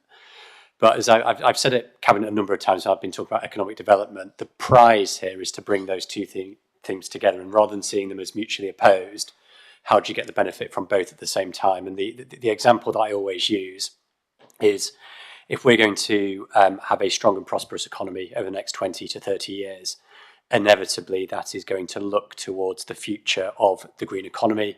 It's going to look around the significant research and development and skills requirements of that green economy. So a route to economic success is clearly going to be around those climate change industries of the future. But equally, if you then flip that, you then say, if we're going to deliver both regionally within Hampshire and nationally and globally, the really, really challenging net zero commitments and targets by 2030 and 2050, a primary mechanism for delivering that net zero ambition is going to be through the role of business, it's going to be through the role of innovation, and it's going to be through the role of investment in that infrastructure as well. So I think that the prize here, Councillor Forster, is not to ever see them as in direct conflict and opposition. And actually, as a region, as an area, how do we make the most of bringing those two themes together for mutual benefit? Okay, thank you for that. Any further questions? Councillor Ferris, please. Yes, thank you. Climate change isn't something that we can do on our own in Hampshire. Can I ask how we're getting engaged with our districts and our boroughs and other partners to achieve the results we're looking for? Thank you. Yes, absolutely. We've been working in partnership with our districts for many, many years now. We've got a Hampshire Climate Change Officers Group that's been running for over 20 years. And we are very active looking at how we can work together on key projects. So, for example, Solar Together, Greening Campaign, all of those strategic programs, we work together with our districts to make sure that they promote those locally to their own residents and engage with those programs and vice versa. So, you know, for example, retrofit is another one that we've been working very closely with our districts on. I think it's really important to say that any action we take in Hampshire by Hampshire County Council is only very limited. So our power is in working in partnership and making sure that we're kind of all aligned in terms of our priorities. So that's definitely something we do through the work with the districts and also through our expert forum. So we've got a really wide partnership on the expert forum, and they're there to challenge us and to scrutinise us, and again, to use their own networks. So we exchange information. So the information is exchanged both ways. So, you know, we tell them what they're doing, they tell us what we're doing, and we try and make sure that we get as much of that information out to their network so that their networks can engage in some of those programs that we're promoting. So yes, we're very keen on partnership working. Thank you very much, Chitra. I know that's something we've been working hard on there as well. And so we've always said we can't do this on our own. It's about partnership working. Jan, yes, thank you, Leader. If I may, thank you, Chitra and Gary. And can I just also thank Anne and Phil, because Anne is a member of the Expert Forum, as is Phil. And I know Phil does a huge amount of perhaps unsung hero detailed work on some of the data, not only for the Winchester district, but for the wider Hampshire area. So I think that's really important to acknowledge that, and perhaps something we don't see as a cabinet, the work that goes on in that expert forum. I just wanted, there's a positive table on page 75 which looks at all the community funded projects, and most have been ticked off. There's one, however, that's under review, and I know it's not the greatest contributor to our carbon footprint, but is the EV charging scheme. And I know many county councils are now looking to invest in EV charging infrastructure on their land. And I think that could be an important, helpful financial issue for us going forward. And I just wondered if you had any thoughts on that and if you have any secret plans in the pipeline. Thank you. Thank you. I think in the report we've mentioned the bid for Levi funding. So that's really about understanding exactly where the infrastructure should go across the county to make sure that we're doing that in the right way. So although it says paused, I think it was because there were some changes in personnel, and also we want to take a more strategic view of that programme. That's great. Thank you very much. Councillor Oppenheimer, Russell. Thank you very much, Chairman. Firstly, I wanted to thank you, Chitra and Gary, for a very comprehensive report. It's really pleasing that we are actually taking action across the board in every single part of the council. And what I notice is that every year this report becomes more impressive. We heard a call earlier that we should accelerate during the deputation. And my response to that is, well, yes, I think we agree, and we are building. And I just wanted to pick up on two things. So you've mentioned the Hampshire Forest Partnership at page 26, but actually that was just getting going in the period that this report covers. Next year's report, I think you're going to need some more paragraphs about it because it's going very well. We actually keep winning bids for money from the government. So we've got a huge grant, £100,000 from DEFRA just a couple of weeks ago. Our mini forests and community orchards, very popular, and we're building links with districts and boroughs and community organisations across Hampshire. So 20,000 trees due to go in this winter. So I think in next year's report, we'll say a bit more about that. And the other thing I wanted to pick up on is a decarbonisation thing. We've just agreed and approved a pilot for some ground source heat pumps. So 3 schools are going to get a pilot ground source heat pumps installation over the coming months. And so that's something that will go in next year's report. So we are accelerating, we are building, and I actually think we've got a good claim to be the greenest council, certainly the greenest county council in the country. So thank you. You don't want to comment on that last comment then, Chitra? No, that's okay. Yeah, understand. Okay. Wow. I thought it was nearly time to mention my Corners Controverta Variegata, my Dicksonia Antarctica Russell, both non-native, but just like to get that in. What I do think is important, and I think Anne made that point earlier actually, about it being embedded across all areas of the county council. And I think that's really important in terms of the county council now and how we work with the directorates. Gary might want to comment on that, about how that is a change or I suppose a different approach to how we look at it, literally, as I repeat, right across the whole council. And I think that's something that's really important. And that partnership working, that others have made comments on as well. And I think that's the huge progress. So I also, pretty well, as Russell has said, congratulate you and the team on the excellent work that has been done. And I think there's lots of areas that people, as I agree with Councillor Oppenheimer, look to the County Council, Hampshire, to see what we're doing and sometimes replicate some of those things as well. So well done to you. Gary, just like to comment a little bit on that. Thank you, Leader. Yeah, I think it's a really important point and hopefully pulled out in the new approach to the strategic framework within the report, but that new emphasis on joining the dots in your own language in terms of everything the County Council does, and really sort of maturing as we've been through from the original climate change strategy being produced in 2020.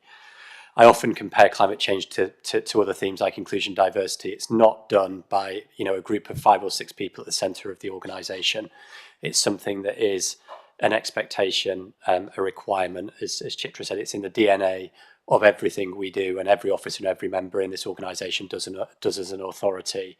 And we've been on that journey over a 2 to 3 year period in relation to climate change. And what we're starting to now see within the annual report and the transition to the strategic framework is it's everyone's business, both within the County Council and across the various partnerships that we influence and shape as well. Yeah, Gary, thank you very much for that. Appreciate that. I also just quickly refer to what Councillor Warwick said about a lot of work goes on sort of almost behind the scenes and with our partners as well. And it's really good to see some of that that's in the report now and acknowledging that excellent work that goes on. Any further comments from any other members? If not, I'll take us to the recommendations as set out on page 69. Can I ask members to agree and all happy to approve the papers as set out? Okay, that's great. Thank you very much.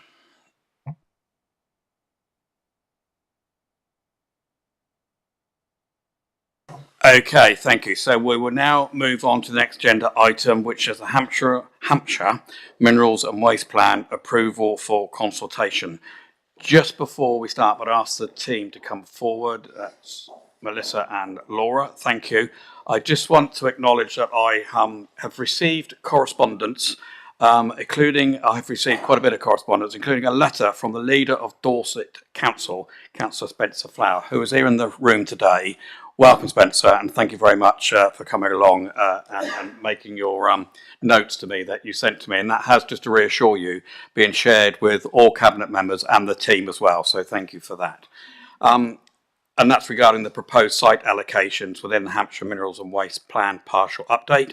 I wanted to take this opportunity to assure those who have taken the time to contact me that your comments have been passed to the team to consider, as I just mentioned, and that the consultation that we will be undertaking in January will provide the opportunity for everyone to have their say. The decision that Cabinet is being asked to take today is to enable that public consultation to take place. Following the consultation and subject to further County Council approval, the plan will be submitted to the Planning Inspectorate along with all the comments received. It will then be subject to an independent examination in public, providing a further opportunity for the community to make their views known. I think it's important we make that clear at this stage. Who's presenting the report first? Laura, over to you then. Thank you. Thank you, Leader, and good afternoon, everybody. Just to introduce myself, I'm Laura McCulloch, Head of Spatial Planning, and this is my colleague, Melissa Spriggs, Strategic Manager for Planning. Thank you, and just to explain that we are seeking your approval today to consult on the publication, proposed submission plan in the new year. So that is the decision we're asking you to take today. So the Hampshire Minerals and Waste Plan is a partnership plan that we undertake in partnership with the two national parks, South Downs and New Forest, and Southampton and Portsmouth City Councils. So this plan has been updated as per legislation that requires us to update it every 5 years. And we undertook what we call the Regulation 18 consultation from November to January last year.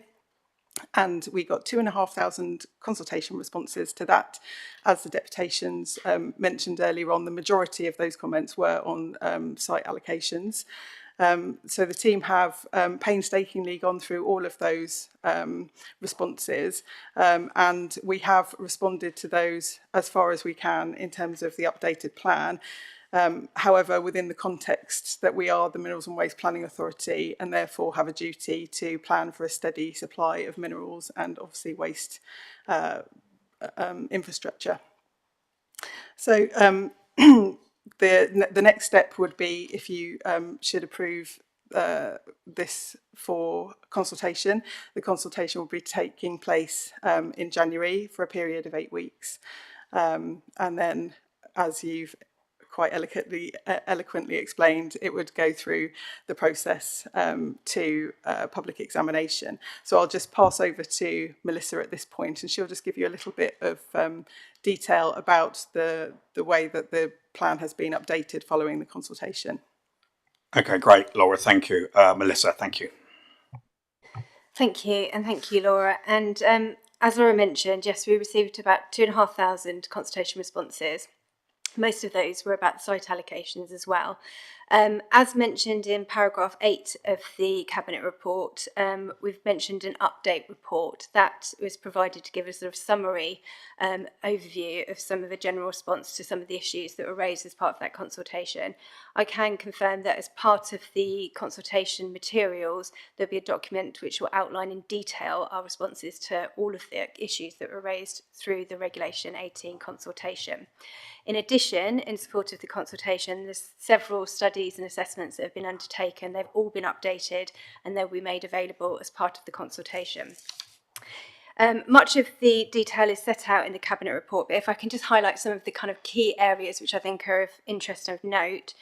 In terms of the vision, plan, objectives and spatial strategy, which is basically setting the theme and overall direction of the plan, we've seek to increase references to the climate change and what the plan can achieve as part of that, but also considering sort of the wider implications of minerals and waste. Things don't stop at the border, and we've tried to make more recognition of that. Things move, but also potentially some of the impacts associated with those movements can occur. So it's had better recognition of our relationship with neighbouring authorities and potential impacts. In terms of our development management policies, these are really our control policies, if you like. Policy 2 specifically references climate change, and what we've sought to do here is strengthen the ability the plan has on consideration of climate change. So now each proposal is required to undertake a climate change assessment, and as part of that, they will need to demonstrate how they can support the transition to carbon neutrality in 2050. In relation to habitats and species, we've now got references to the local nature recovery strategy, which was previously mentioned earlier today. In terms of landscape, we've got greater strength considering valued landscapes and those with local designations. In terms of soils and restoration, again, there's a greater message here on climate change and the role soils have in carbon management. Policy 11 is obviously a key one for a number of residents because it covers public health, safety, amenity and well-being. Again, this has been strengthened considerably, and it also has now reference to health impact assessments within that policy. Another key policy of interest is managing traffic. Again, there's been greater clarification given within that policy now about what would be expected as part of a transport assessment or statement to accompany any planning application. In terms of the minerals policies, some of the key changes to note here, in policy 17, which is really our numbers policy. Yes, we've reviewed all the latest data and we've looked at past sales, we've considered forecasts of demand, and we have lowered the projected provision rate for the plan period based on more recent data. We have to balance previous sales against, as we say, forecast demand, because we need to consider what's planned in terms of infrastructure, housing, road building, all that sort of thing, to make sure there's sufficient provision, to make sure there's a steady and adequate supply. Within that, we also need to consider what our capacity is for recycled and secondary aggregate. Recycled and secondary aggregate doesn't fully replace primary land one at this time. We do try and ensure there's sufficient capacity, and our policies within the plan look to support that where we can. In terms of policy 20, this is where we set out our allocations for provision. Again, there's been further review of all the allocations which featured in the draft plan. Many of those have now not been taken forward based on the information we've received, and so we've reduced the number that we need, taking into account the required provision. Obviously, all sites that come forward to us have got some issues associated with them. So policy 20 refers to Appendix A, which has all the allocations, and against each of those allocations there's specific development considerations which must be addressed as part of any planning application, and all of those seek to pick up all the concerns that we've raised through the draft plan consultation.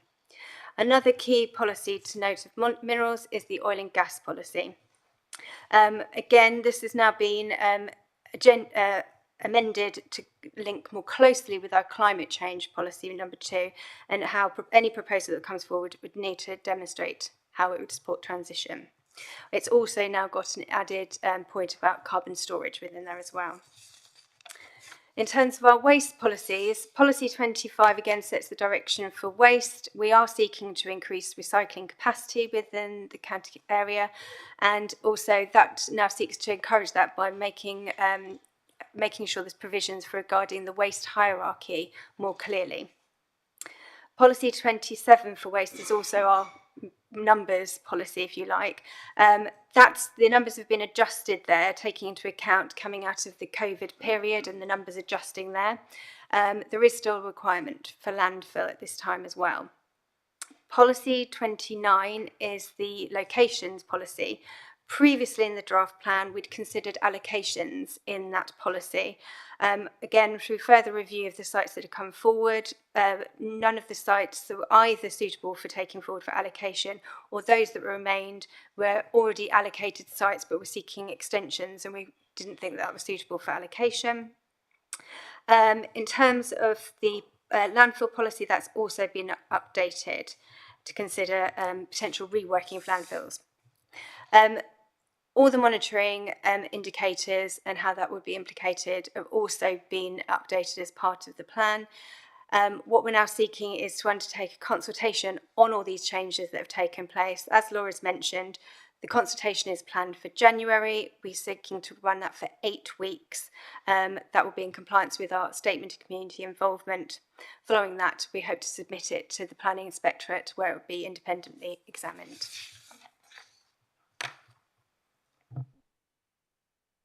Melissa, thank you very much and for presenting that, and a lot of detailed information in there, and it's a very extensive and complicated report as well, and I know that huge amount of time and effort has gone into that. I was interested in actually the points you're making about use of the word clarification, so there's been quite a few in the update clarification in certain areas, and I think that's important to make sure we recognise that and understand that. I'm going to go to Member first, Councillor Chad Ross. Thank you, Leader. Thank you. Thank you for the report, Laura and Melissa. You referred in your presentation about oil and gas, and given that the County Council has climate change emergency and the transition to net zero, can you just explain to me why we're taking the decision to retain the oil and gas policy in the plan, please? Thank you. Thank you. Yes, I can answer that one. So currently we have a requirement under the National Planning Policy Framework to plan for oil and gas development. So that's something that the national policy sets out. But more importantly, it actually gives us the local control that we would want in relation to those types of development if we have a policy relating to it. So as Melissa explained, we've actually strengthened that policy to make it reflect the climate change policy and demonstrate how they're going to meet carbon neutrality by 2050, which is something that we wouldn't be able to do if we had removed those policies. And I thought it'd probably also be worth mentioning that we don't actually issue the licenses for oil and gas. We issue the planning permission. We're the planning authority, but they would also need to seek a license which the government issue. And obviously if we didn't do the local planning part, then the government would be making the decision on both the planning element and the licensing. So this helps us retain that local control. Okay, thank you very much. Councillor North, Kirsty. Thank you, Leader.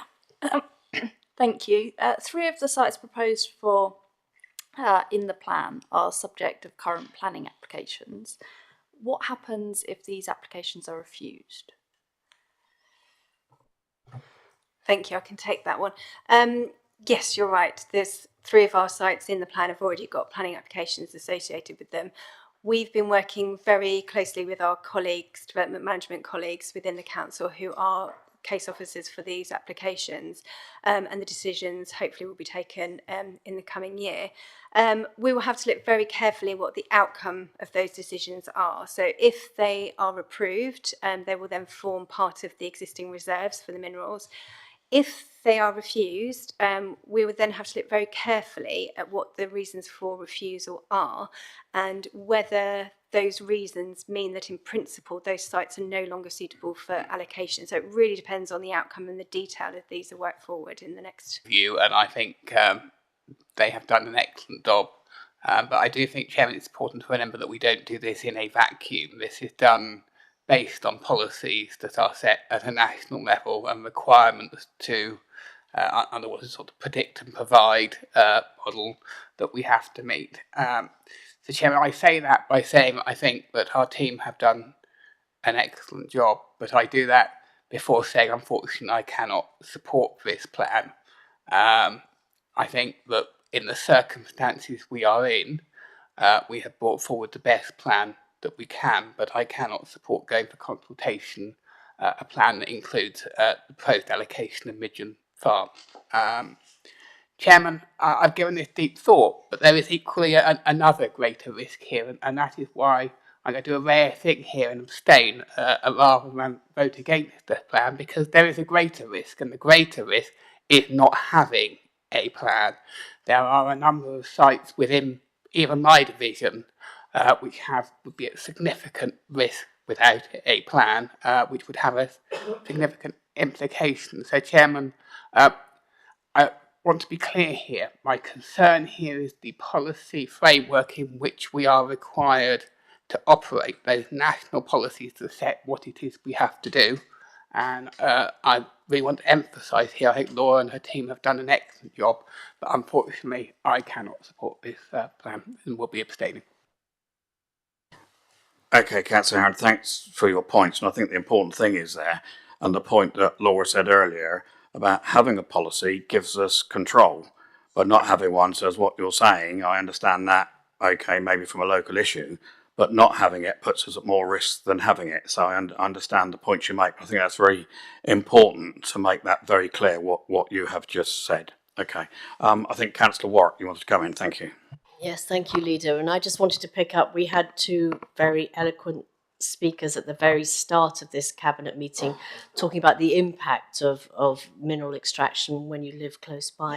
And I just wanted, they mentioned something that was interesting to me, and the extraction of sand and gravel and how sustainable that is. I just wondered if you could talk about what targets we have for those, and if those materials are being replaced by something else. I don't know what that would be, but if you have any thoughts on that and how the targets work for us and how that sort of fills into the plan. Thank you. No, thank you. I can answer that.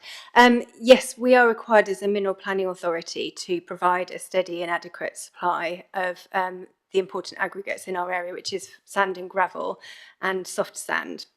We don't have all the minerals we need, so some of those need to be imported, such as crushed rock.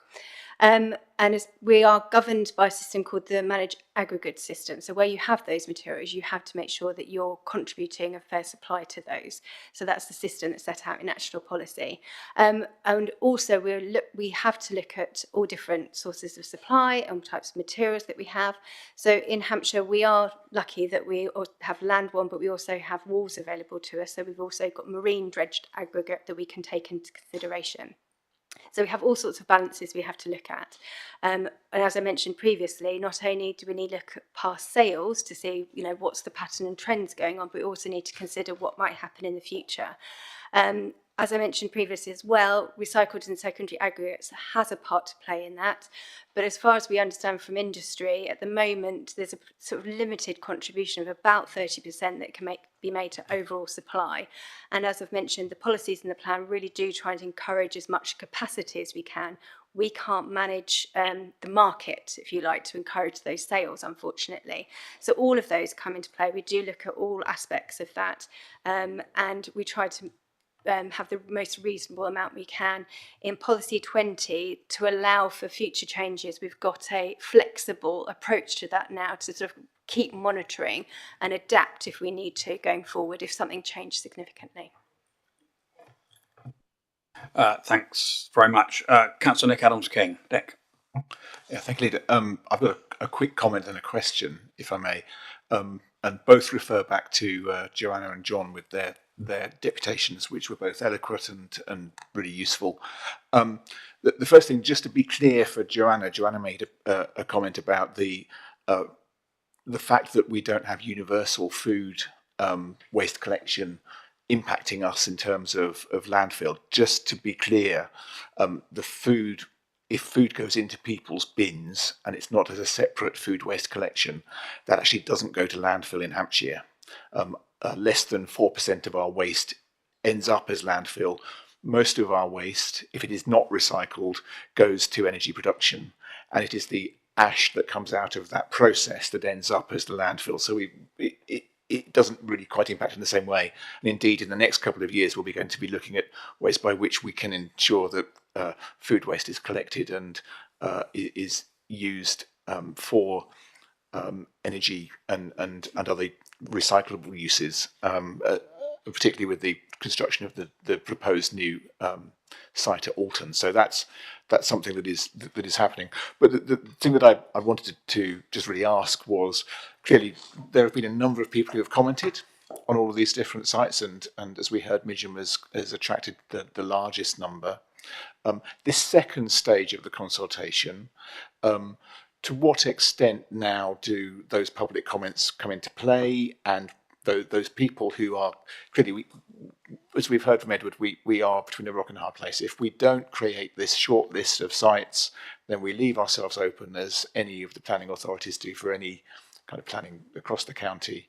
We open ourselves to speculative applications from people that wish to develop their own sites, and therefore we have to have this shortlist and we have to have this plan. And your job is a thankless one, and you've done a brilliant job at it.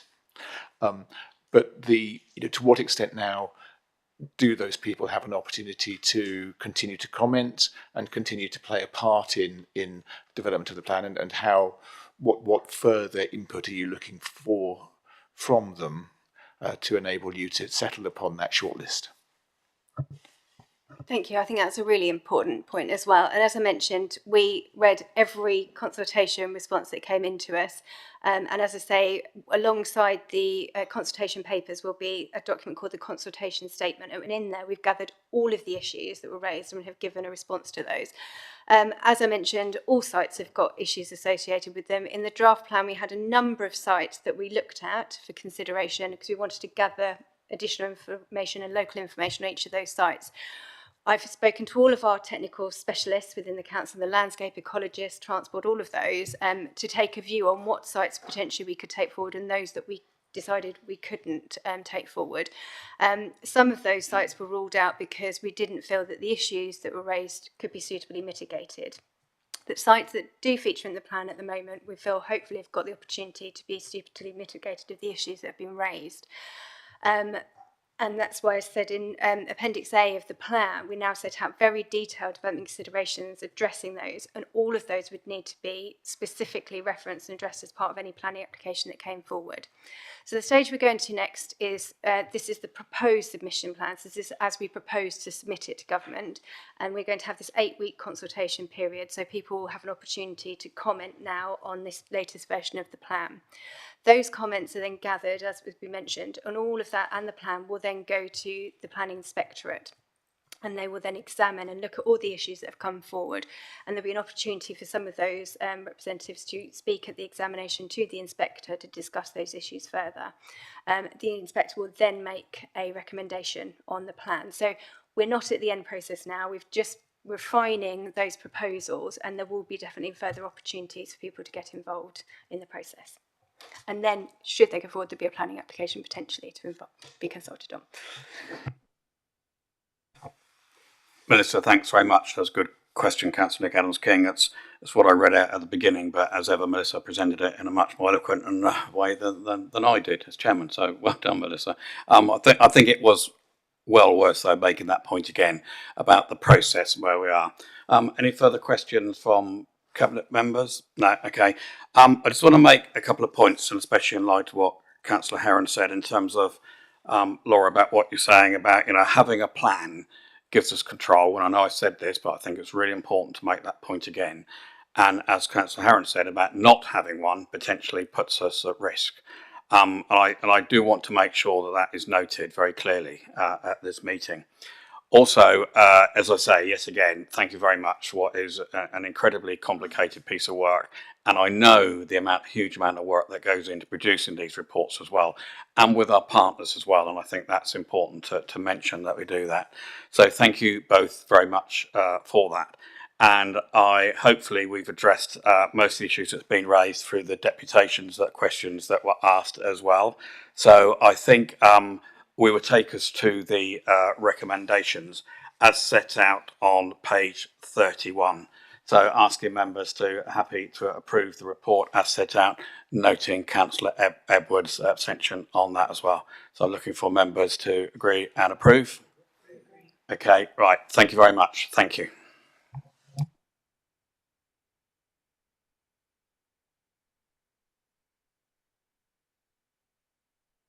Right, we now move on to the next agenda item, and I think we're back to the original running order. We are back to driving towards economic strength. And I think that's, Gary, you presenting, Gary? Hopefully. He's coming to the table anyway, so yeah, Gary, over to you. Thank you. Thank you, Leader. Hoping my voice is going to last for one more paper. Leader, members, you'll see in the paper, it's the latest position statement on the economy in Hampshire, supported by the appendix showing the detailed intelligence dashboard as at the end of October 2023.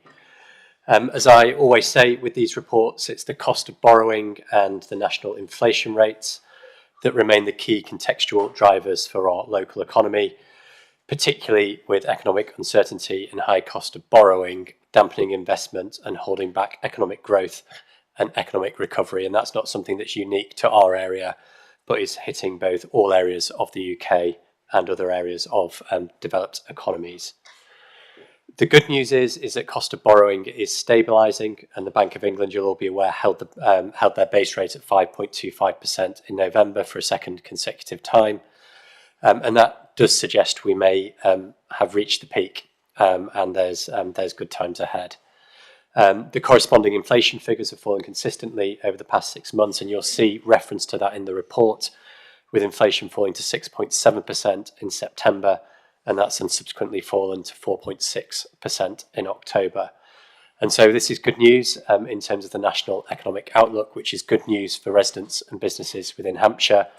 But as you would probably expect me to say, there's an element of caution within that, and we do need to be mindful that the national monetary policy target is 2% rates of inflation, so we're still well above that. You'll see in the report some other positives. Paragraph 32 to 36 highlight better than expected investment in the UK, so foreign direct investment coming in from overseas. And the report pulls out some specific examples of what that means in Hampshire, and some of the optimism from our forecasts in terms of expecting Hampshire's economy to return to growth in 2024, albeit that level of growth is currently forecast to be at a level below pre-pandemic growth levels. You'll also see good news in reference to the labour market. Hampshire is performing really well in terms of numbers in work and low levels of unemployment compared to national comparators. But as we all know, supply and demand within the labour market can have the unintended consequence of fueling local wage inflation and businesses struggling to recruit the right skills and resources. Finally, within the report, Leader and members, you'll see our latest position on LEP integration. Work continues to update the LEPs with upper tier local authorities by the 1st of April 2024, and noting previous cabinet decisions you've previously taken for the future arrangements for LEPs to be on a single county-wide geography under the control and accountability of Hampshire County Council as the upper tier local authority for all future programmes and responsibilities of local enterprise partnerships. And that return now has been formally submitted to DLUC on the 30th of November, reflecting the cabinet decision that you previously took. You'll therefore note in the report the continued work to work with respective stakeholders and establish our new governance in shadow form early next year. So that's a summary of the paper from me, Leader, and open up to any questions or comments. Yeah, Gary, great. Thank you very much. And as a lot of these reports, all that, as Councillor Warwick made a note earlier on another paper, there's a lot of work that goes on behind the scenes and feeds into these papers. And I know you've been doing a great deal of work there, certainly the work with the LEPs as well. Questions? Councillor Warwick, yeah, Jan. Yes, please. Thank you, Leader. Thank you, Gary. I've always got a question for you. The Prime Minister made an announcement at the end of November, so it might have been a bit too late for this paper, at the Global Investment Summit at Hampton Court for just under 30 billion of investment in new projects and growth. And I just wondered if we are likely to see any of that money coming towards us in Hampshire. Thank you. Thank you, Councillor Warwick. Yeah, it was cruise ships last time, wasn't it? So moving on to foreign direct investment. So very aware of the investment, and you and I have had previous conversations about this. The announcement is good news for the UK economy as a whole, and it's a significant interest in terms of foreign investment in the investment potential of UK industry. As is common with these types of announcements, there are no specifics yet in terms of what does that actually translate to in terms of individual projects and schemes in areas around the country. But what we have learnt from that is if you look at the key thematic areas in relation to those announcements, it's primarily focused around infrastructure, clean energy, and carbon neutrality type investment and infrastructure. So a clear recognition by foreign investors, and it links perfectly to the conversations we had in the climate change paper and Councillor Forster's question around the role business and investment is playing in terms of driving that route to net zero by 2030 and 2050. What we then recognise within Hampshire is how do we make our area attractive to that type of investment. So if we're looking at those areas where there's exciting propositions for foreign investment in terms of net zero clean energy, how are we continuing to look to our economy in terms of the skills base, in terms of the work we do with our universities, the research and innovation, to make sure we're absolutely front and centre in terms of capturing some of that for the benefit of our residents and businesses. Okay, thank you very much. Any further questions? Councillor Heron, did you acknowledge this now? I can't remember. I think you did. Yeah, thank you. I did, Chairman. Gary, what value does tourism bring into the Hampshire economy, and did we do anything to support that? Thank you, Councillor Heron. So tourism is hugely significant in Hampshire, and as the leader often says, it's a great place to live, work, play and visit. And we have significant numbers of visitors. I think the figures are quite staggering, really. So we have between 4 and 5 million overnight stays every year within Hampshire, and we have upwards of 40 to 45 million day visitors to Hampshire a year. And that is fueling then a significant economic benefit to the area. The value of tourism to our economy is about £3 billion a year, so hugely significant. Supports about 10,000 businesses, and then there's about 100,000 jobs associated with those businesses. So it's hugely important to our area.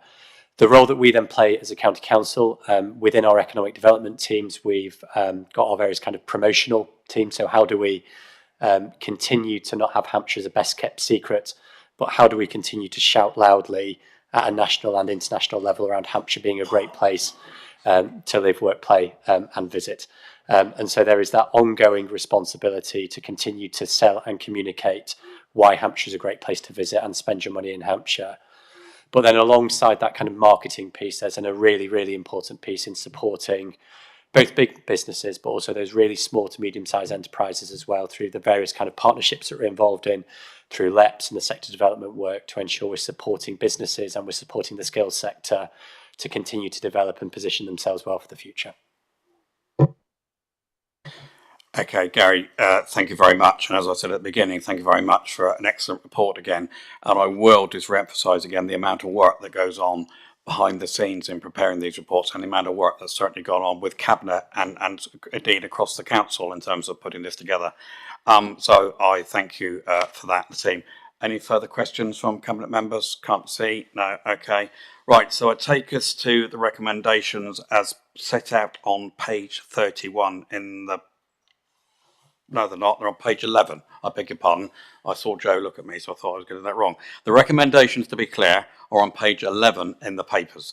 Are we happy to accept those recommendations? Okay, great. Thank you very much. Right, Gary, thank you. What I'm going to suggest is we have a very quick, short break. We've been going for over 2 hours now. I'm going to ask for the webcast to be stopped at this moment, please. We are literally going to have a 6.5 minute break. That's just in time for me to run up the hall and back again, to be honest with you. And we will start again at 1:15. I hope members are all happy with that. Just a very quick, short break, please, ladies and gentlemen. Thank you. And can I confirm the webcast is stopped, please?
Thank you.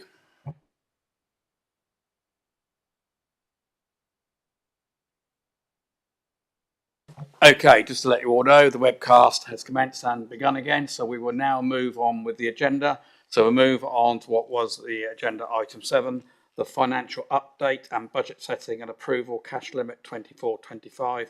And Rob Carr, over to you, Rob. Thank you. Thank you, Leader. Good afternoon, members.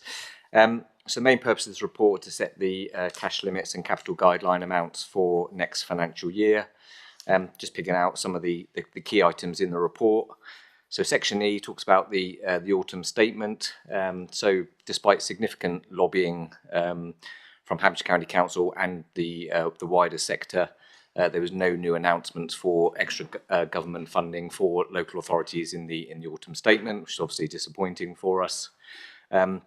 One of the key announcements, which was in the autumn statement, was the nearly 10% increase in the national living wage, which is, whilst that's pleasing to see, that does have an impact on us in terms of our costs, because obviously wages do drive a large number of our costs, particularly in the services that are provided to us in the private sector.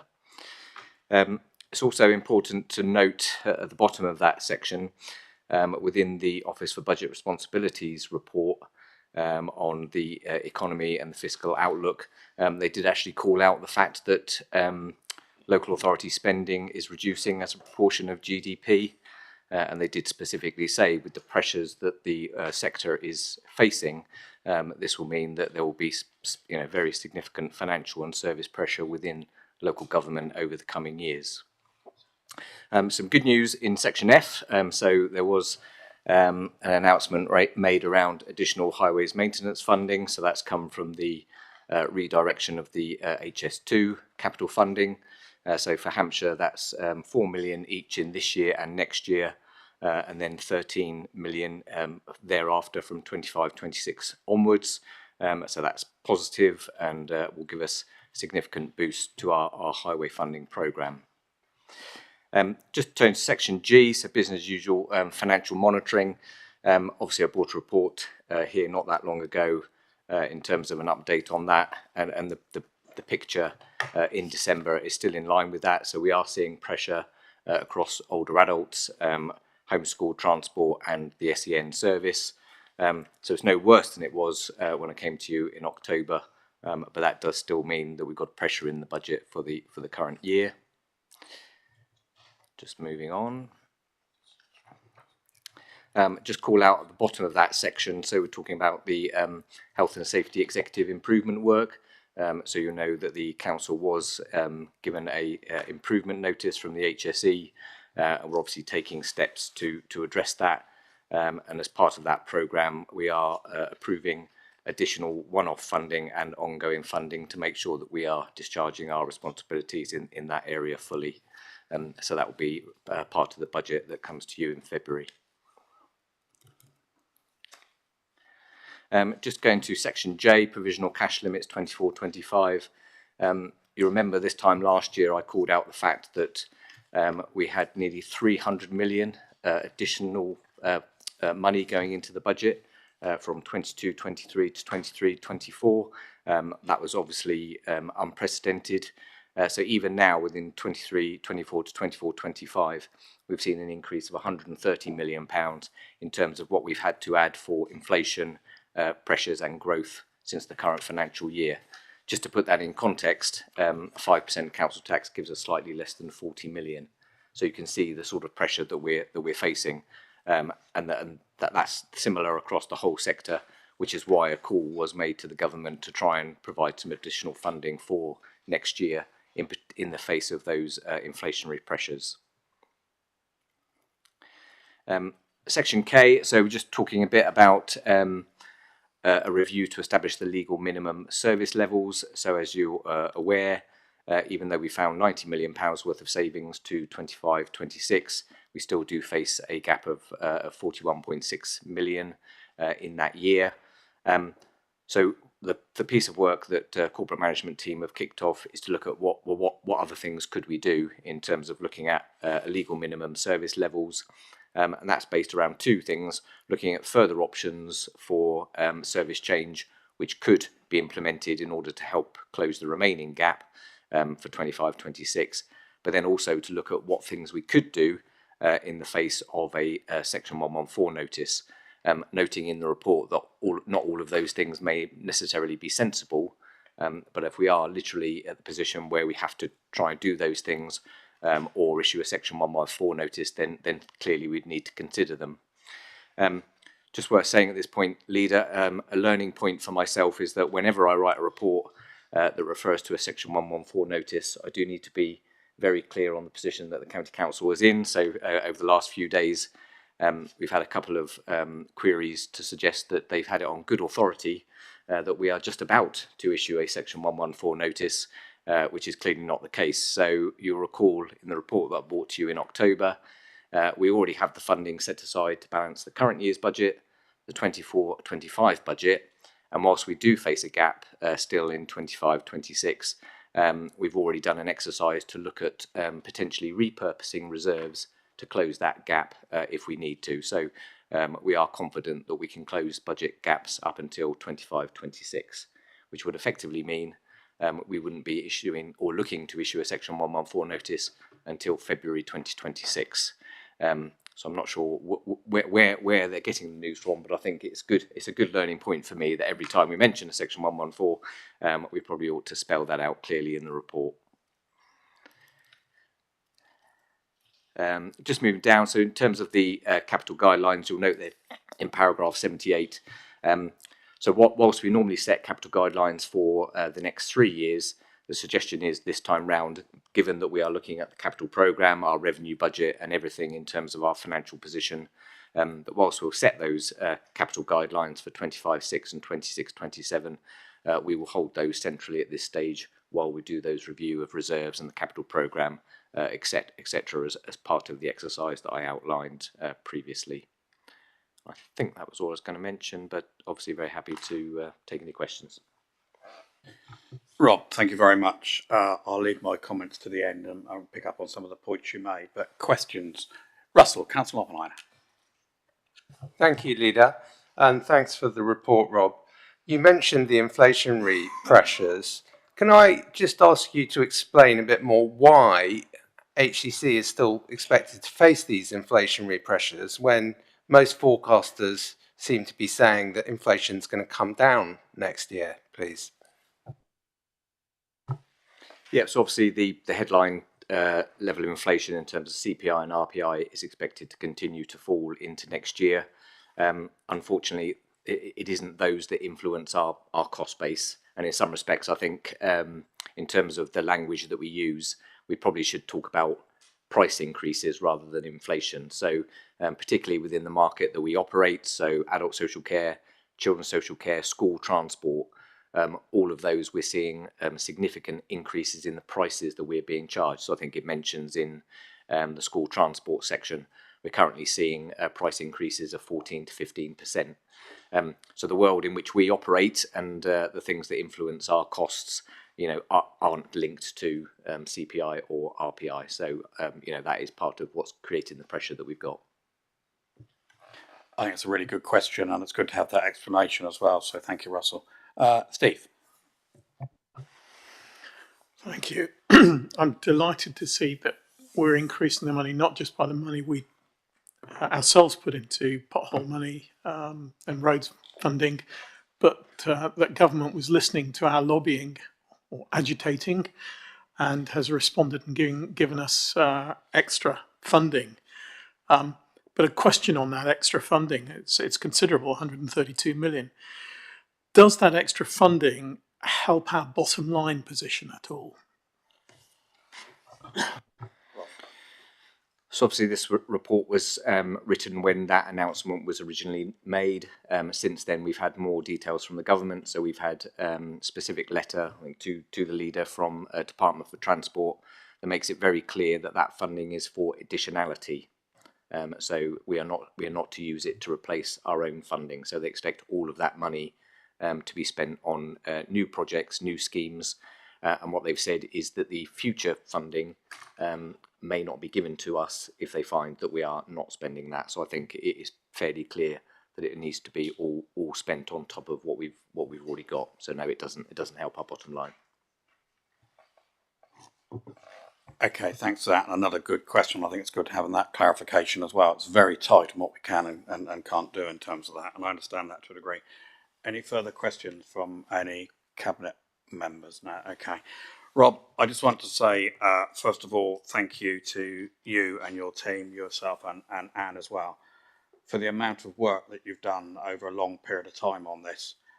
So please take that back and thank the team as well. And it's difficult to put that in just a few words, really, the amount of effort and at the time and concentration it has been in looking at this issue for over a long period of time now. Also, I'd like to thank all the cabinet members who've done an enormous amount of work with their relevant sort of directorates and going through this process as well and looking at it. And it has been a significant challenge indeed for all of us. So to get to this point, and I will reflect on what Rob has said about, I've had the press inquiry about Section 114, that it was just to emphasise that point that we are able to balance our budget. And I need to say we are in a much, much better position than most other authorities. And I think we need to make that clear. I know very early on I made the comments and we sent a joint letter with the leader of Kent as well, setting out what that position was. But we always said that we were in, things are tough, we understand that. But the good work that was done previously over the last 10, 11 years as well, and the way we've run the council and being prudent about that, and being able to have those reserves to be able to do what we're doing now has put us in that good place. And many other authorities are not able to do that. So we are, things are still going to be a challenge going post 25, 26, but you heard what Rob said on that as well. So I think it's important that we get that message out that yes, it's still going to be a challenge, but we are in a relatively good place compared to many other authorities because of the work that's gone on over many years in this authority. And I think we must acknowledge that to all members and indeed all officers as well. So there again, Rob, thank you for that. We have been with Cabinet and indeed Council, many meetings going over the budget and what those proposals are. And we will be going forward with those proposals in the consultations starting in the new year, aren't we? So, we will look at that and how we address those issues. And Rob, you made the point of understanding what that means and about what that means and sometimes the opportunities to come from that as well. And I know that's something that a directorate in adult social care has made. Sometimes those things can actually lead to a benefit there by still offering a good service, but sometimes making those savings as well. So I thank you again, as I say, all cabinet members as well for the work they've done on that, and do generally look forward to the consultation period and getting as much engagement as we can from the residents of Hampshire to feed into that process and taking us forward. So I can't see any other members indicating to speak, so if we're not, we will go straight to the recommendations as set out on page 25 and 26. Can I have an agreement, please? We're happy to accept those recommendations. Okay, that's great. Rob, thank you very much. Appreciate that. Okay, we will now move on to agenda item, what was 8, but in the process we're going through, Superfast Broadband Project, and I think Emma's going to present, absolutely. So I didn't forget you, Martin, honestly. Yes, you're going to make a report to the cabinet members. Thank you.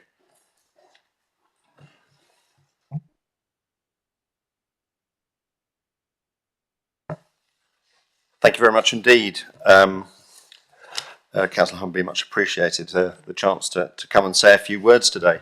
And I'd also like to thank all the officers who worked so hard on this paper and to deliver the great results that it demonstrates. The thing that triggered me to come along here today was when I was looking at paragraph 22, which listed the rate at which we have delivered superfast broadband to the entire county, and it showed the area I represent, Winchester, as bottom of the table, still at 95.6%. But that then triggered me to go and look a bit more deeply into the extremely helpful Think Broadband website that was linked to. And what it said was that we need to think about where we go next. And that's probably the biggest challenge in front of us today. So if you take, for example, a figure they show in big figures at the bottom of the table for each of the councils, which is the full fibre to the premises percentage rate, the UK and England are at 59%. Hampshire is at 37%. Winchester is at 28%, the Winchester district. Similarly, ultra-fast broadband, which is 100 megabits. Now, those of you who have proper fast broadband will be surprised that that counts as ultra-fast. But again, England, 82%, Hampshire, 75%, the Winchester district, 65%. And it's also possible to look up all the other districts. And I declare a personal but non-prejudicial interest as a district board member of the Enterprise M3 Local Enterprise Partnership. And they've had this project called the Fibre Spine, which some of us are aware of. And what that recognises is that in that area, but Hampshire, to compete economically, we need to benchmark ourselves against major urban centres in terms of the speed that we offer. And that will also require, in addition to the connectivity to individual premises and houses, the sort of spines that sit behind it to make sure that our county has the depth of infrastructure that it needs for the speeds that it needs. And it is striking that as you deal with other institutions in the county, and for example the NHS, now I hadn't thought that the NHS I didn't particularly understand why they would need broadband, but actually a high-speed internet. But in practice, as they look to the future, they need to be able to effectively operate live with imaging of people's bodies, while they're doing consultations or even longer term things like remote surgery. So the needs for this broadband speed are going to get more and more as time goes on. And I had a request which we'd been making on behalf of Winchester, which was to say the Fibre Spine, which is a project that I think should be looked at the planned meeting in the new year, that looks at the infrastructure needs, the internet needs of the county, is designed currently to go from Basingstoke to Guildford. And that's undoubtedly important, but I know that there is interest in having that proceed from Basingstoke to Winchester and Basingstoke to Andover, for example, to make sure that we're really putting the depth of infrastructure that we need across the county, and how that fits in with other projects that are going on at the moment in the Southampton area, for example. So this paper does say there's more to come. It rightly celebrates the achievements so far, but I just wanted to highlight and the importance, I think, of not being complacent. And I warned Councillor Oppenheimer that I might gently tease him at this point. He talked about us being the #1 county for carbon earlier. Well, actually, if you go to councilclimatescorecards.uk, it does indeed show that Hampshire is the best upper tier or unitary authority in Hampshire and Isle of Wight area, so well done. The 4th best council in Hampshire for your work on climate change, and modesty forbids me to tell you who the #1 is. You're the 12th best county council, not the 1st, the 12th best. And the 125th best of any of the 382 councils assessed. Now that still puts Hampshire in the top 3rd. But I suppose the question to us then is, what's our reaction to that? Do we go, well done us, we're in the top 3rd? Or do we say, let's ring up Oxfordshire, who are #1, and find out what they're doing? And I always take my guidance here of the famous engineer at Rolls-Royce, because when in 1959 Ogilvy produced an advert that said at 60 miles an hour, the loudest sound you hear in a Rolls-Royce, in the new Rolls-Royce, is the sound of the electric clock. The response of the chief engineer was, we must do something about that damn clock. And I think we need that same approach, even when it looks like we're doing well, to say who's doing better and how do we need to do better. And the leader likes to talk about, rightly, Hampshire being a great place to live, work, visit and do business. And learn indeed, although that's not what you said in your blog in September, but I'd add learn. And in practice, for the context of this discussion, I'd say innovate and connect. It needs to be a great place to innovate, a great place to research, a great place to connect with others. You know, even when you talk about, I talked about health earlier, even if you talk about the film industry, that also relies on huge amounts of connectivity. There's so many areas that we want to get into where this is absolutely essential. So I welcome this paper. I support what's in there. I particularly support the way forward outlined in 44 and 45, but my request to you as you think about how to go forward and how to respond to this paper is, we've done well to meet this target, but we need to set a new, more demanding one to make sure that we can properly compete with all the other areas of the UK and continue to be the highly productive part of the UK economy that we are. We need to have serious discussions about how we enable and support the infrastructure in order to deliver that progress. And we need to do that so that we can all build the strong future that our county deserves.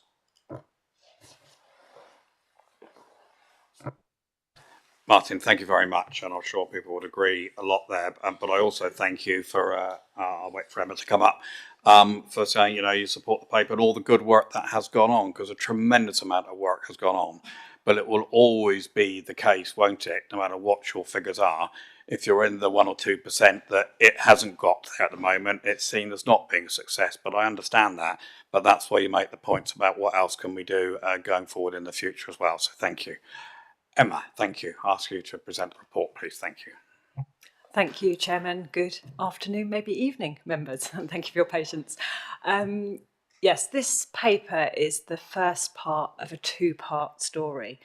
And the second part, as Councillor Todd very helpfully trailed, and I hope whetted your appetite for, is a paper that will be coming in the new year on Digital Hampshire, and very much looking forward to the future. But before that, it is absolutely appropriate that we pause and we look back to where we have come from. Previously, members have had regular briefings on the Superfast Broadband programme, and the contract closure for that programme was signed in November this year.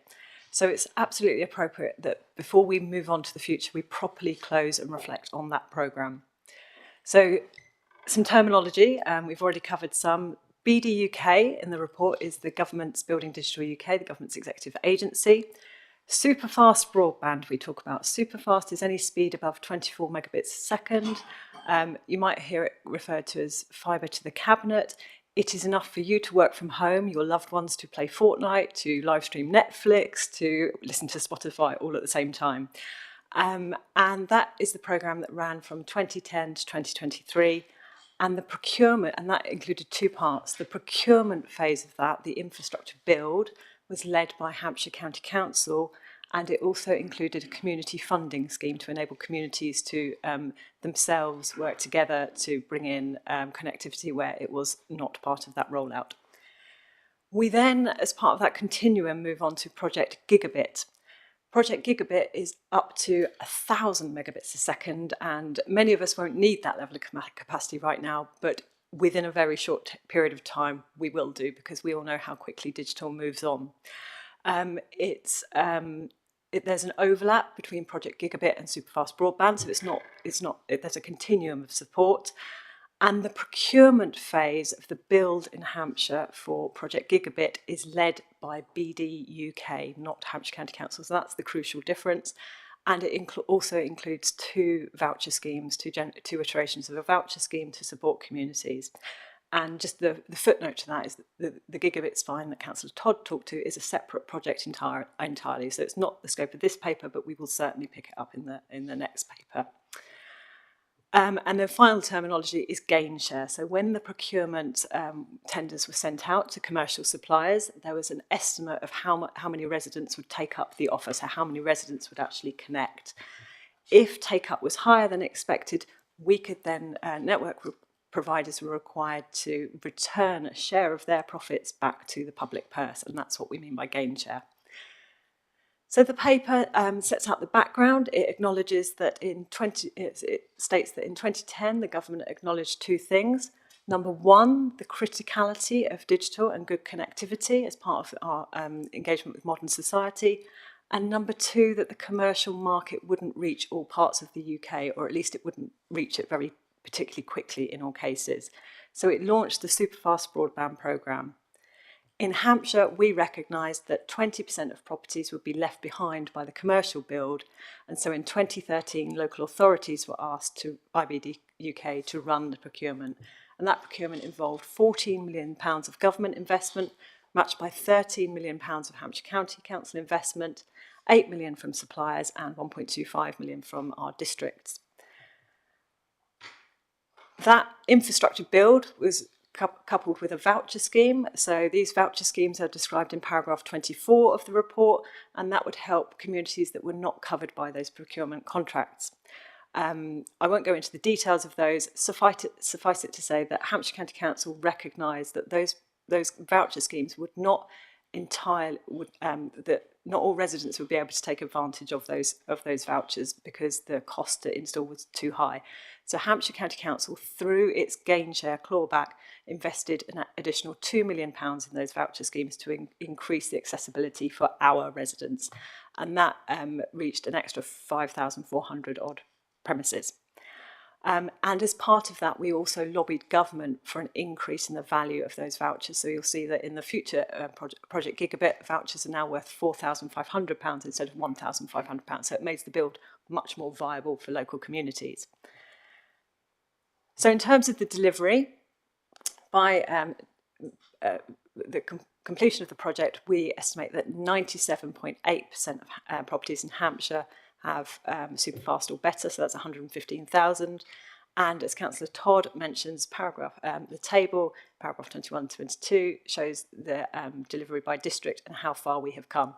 And we, of course, recognise that although all of those exceed the government's target of 95% connectivity, if you're in an area that isn't connected, it doesn't matter, does it? It doesn't matter at all.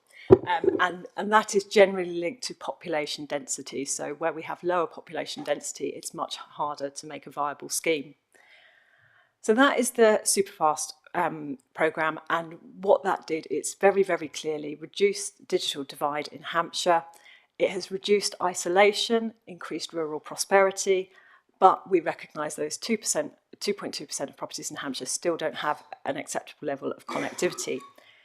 Therein comes Project Gigabit, launched in 2018, and that involves two network builds, two procurements in Hampshire, involving £118 million of inward investment into our county. Hampshire County Council's role is very different in this, so BD UK are receiving the funding and managing the contracts, and therefore we need to very carefully understand our role and responsibility. And reference to Councillor Todd's comments, understand our role as part of a systems approach. There is a combination here of public sector authorities, so local authorities, public sector organisations, but also commercial suppliers. And I think the important thing is how we work together to make sure that Hampshire is a really, really easy place for digital suppliers to do business, and we remain competitive and prosperous. So the conclusions to the paper, the project has been a very great success for Hampshire. It has increased coverage and attracted inward funding. There is no doubt that Hampshire County Council's support has contributed to the success of this scheme, particularly through our comms and support for communities, enabling them to take advantage of the connectivity provided. Particularly wanted to reference the County Council's broadband team, and in particular Glenn Peacey, the director of the team, who has led much of this work up to this point. And just to confirm that we will be bringing a further paper in February that sets out the future and broadening the conversation out to Hampshire as a digital place. Emma, thank you very much, and a huge amount of detail in there, so thank you for that. And it has been another thing that has been very complicated, isn't it, to get to and understand, so well done on that. I'm very pleased that you mentioned Glenn Peacey. I think one or two of my parish councils had him on speed dial, the amount of time he spent there as well, so he's done a huge amount of work. So we need to, I think, congratulate him on that and the amount of work that he's done across the whole area, so I'm pleased you mentioned that. We're going to go to questions now. And I think I've got Nick Adams-King, Councillor. Thank you, Nick. Yeah, thanks, sir. So I know you talked about coming back in February with the next steps. For those sort of what are across the county 2.2% or possibly 4.4% in Winchester, what can those people do now to begin to ensure that they are going to benefit from whatever is rolling out next? Thank you. We do hope that Project Gigabit will address some of this gap and roll out to places not yet connected, but we don't have yet the details from the suppliers as to which properties are in scope of that build, so we can't provide any information in terms of to our residents about that, because that information is held by our suppliers and BD UK. What we would advise residents is that they contact the relevant supplier. So in the New Forest, that would be Wessex Internet. In Hampshire more broadly, that would be City Fibre. So go to their websites and register their interest, and they will be kept up to date of the build in their areas. And also the voucher schemes that I mentioned, so that £4,500 per property, where communities can work together. Anyone interested in whether they can take advantage of that voucher scheme should go onto the BD UK website and register their interest there, and there's a place where you can put your postcode. So we'll make sure that information is circulated to members. So I can just come back on one quick point, which is, do we at this point have any ability to influence what the determining factors they might be putting in place? The Project Gigabit people might have. Does that make sense? Absolutely. The Superfast team have been quite influential in trying to shape the procurement lots so that it really does address those properties, and we are remaining vigilant that the properties included, as and when we get information, really reflects where the interventions are needed in Hampshire. Thank you, Lida. I might just say something in debate if I might, but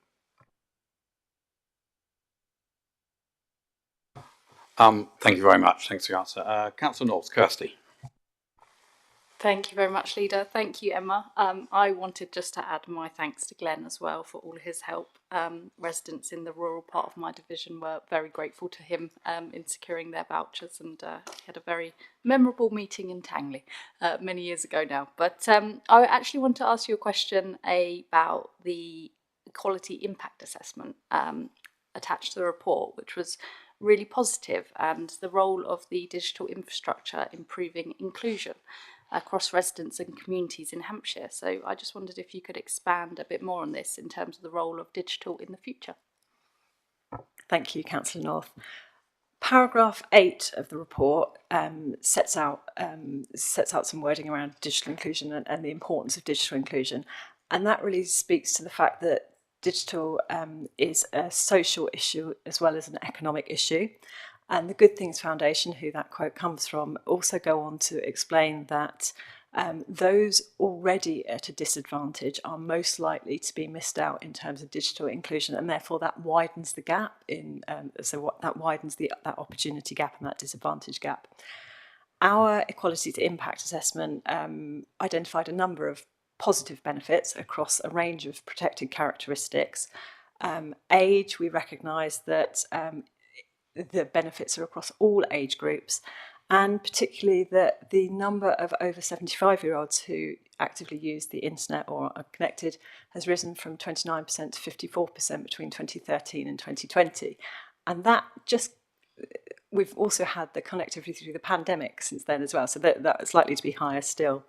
And particularly just to pull out disability, so Nuffield Health Foundation found that disabled people are more likely to use the internet for health, for booking appointments, for ordering medication. So it's really, really important we recognise that. In the future, we recognise that digital inclusion is a key issue, and not least because of the public sector equality duty to make sure that our services are accessible to residents. And we really need to make sure that we use evidence to inform our action, so we really understand why digital inclusion might be, some communities may be excluded compared to others. And there may be a range of factors going on there. So today we're talking about physical infrastructure, but there may be it may be to do with learning skills, it may be to do with trust. So some people may not even trust the internet. So there's a range of factors that we want to that we really need to make sure that we are using to inform our actions.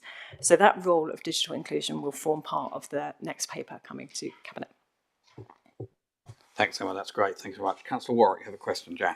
Yes, thank you, Leader. And if I may, can I ask a sort of localish question about why the Winchester district is at the bottom of that list? I guess it's because it's a rural district, so pockets of development and then large gaps. And just from experience, so our own area in Hursley, where I live, interesting. So out of COVID, we couldn't download X-rays because we were on a sort of copper wire or something, which has a speed of 3 megabits per second or per hour, it felt like. So actually we triggered that whole, I asked the question, could we have the voucher scheme? And they said, yes, we can do a build in Hursley, £40,000. By the time all the residents had been asked, the build was 120,000. Then it rose to $250,000. So it was a huge build, and it's only just been signed off, so it's taken that number of years to do. So it's not an easy ask, and I'm really aware there was, even with that, there was still some properties that couldn't be reached because they were perhaps half a mile away, and isolated properties. And I'm so glad you mentioned digital isolation. So is that the reason for Winchester? That's my sort of long, convoluted question. Thank you. You are exactly right. So Winchester has currently got 95.6% connectivity. That has risen from 72, so it started from a fairly low baseline. So there is a significant increase in connectivity, but it is entirely due to the dispersed population and the viability, therefore, of building to each of those properties.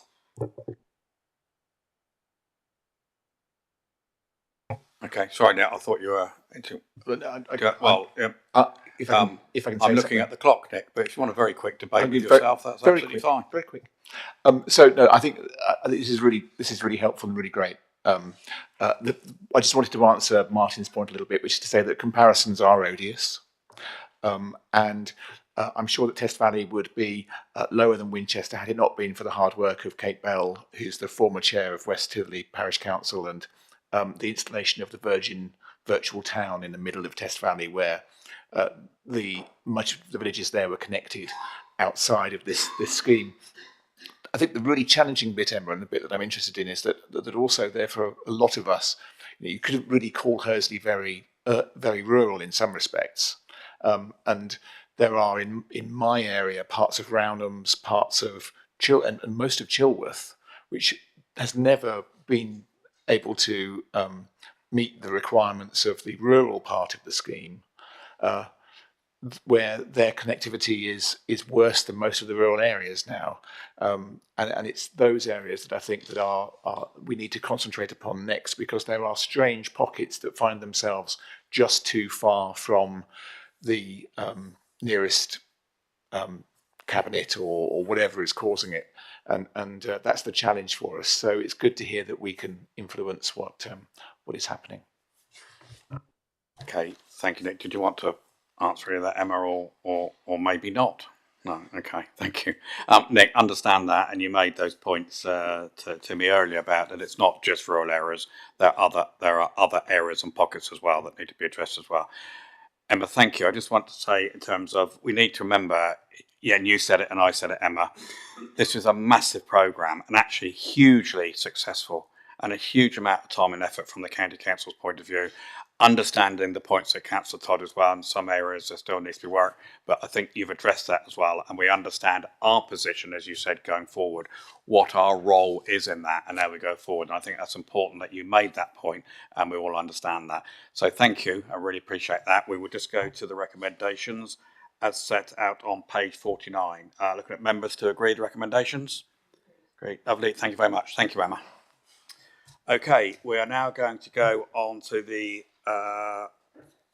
annual safeguarding report. We've got Stuart and Steph, I think. So, welcome. And I don't know who's going to present. Stuart, you're going to start? Yeah. Okay, thank you very much. Thank you, Leader. Good afternoon, members. Just very briefly from me, this is the annual Children's Safeguarding Report. It's necessarily a comprehensive report because of the broad range of safeguarding activity that occurs. But Steph is the author, and so I'll pass over to Steph. Thanks. Thank you, Stuart. Thank you, Leader. Officially now, good evening, members. And on that basis, in the spirit of speediness, I will just pick up some key highlights in relation to the report.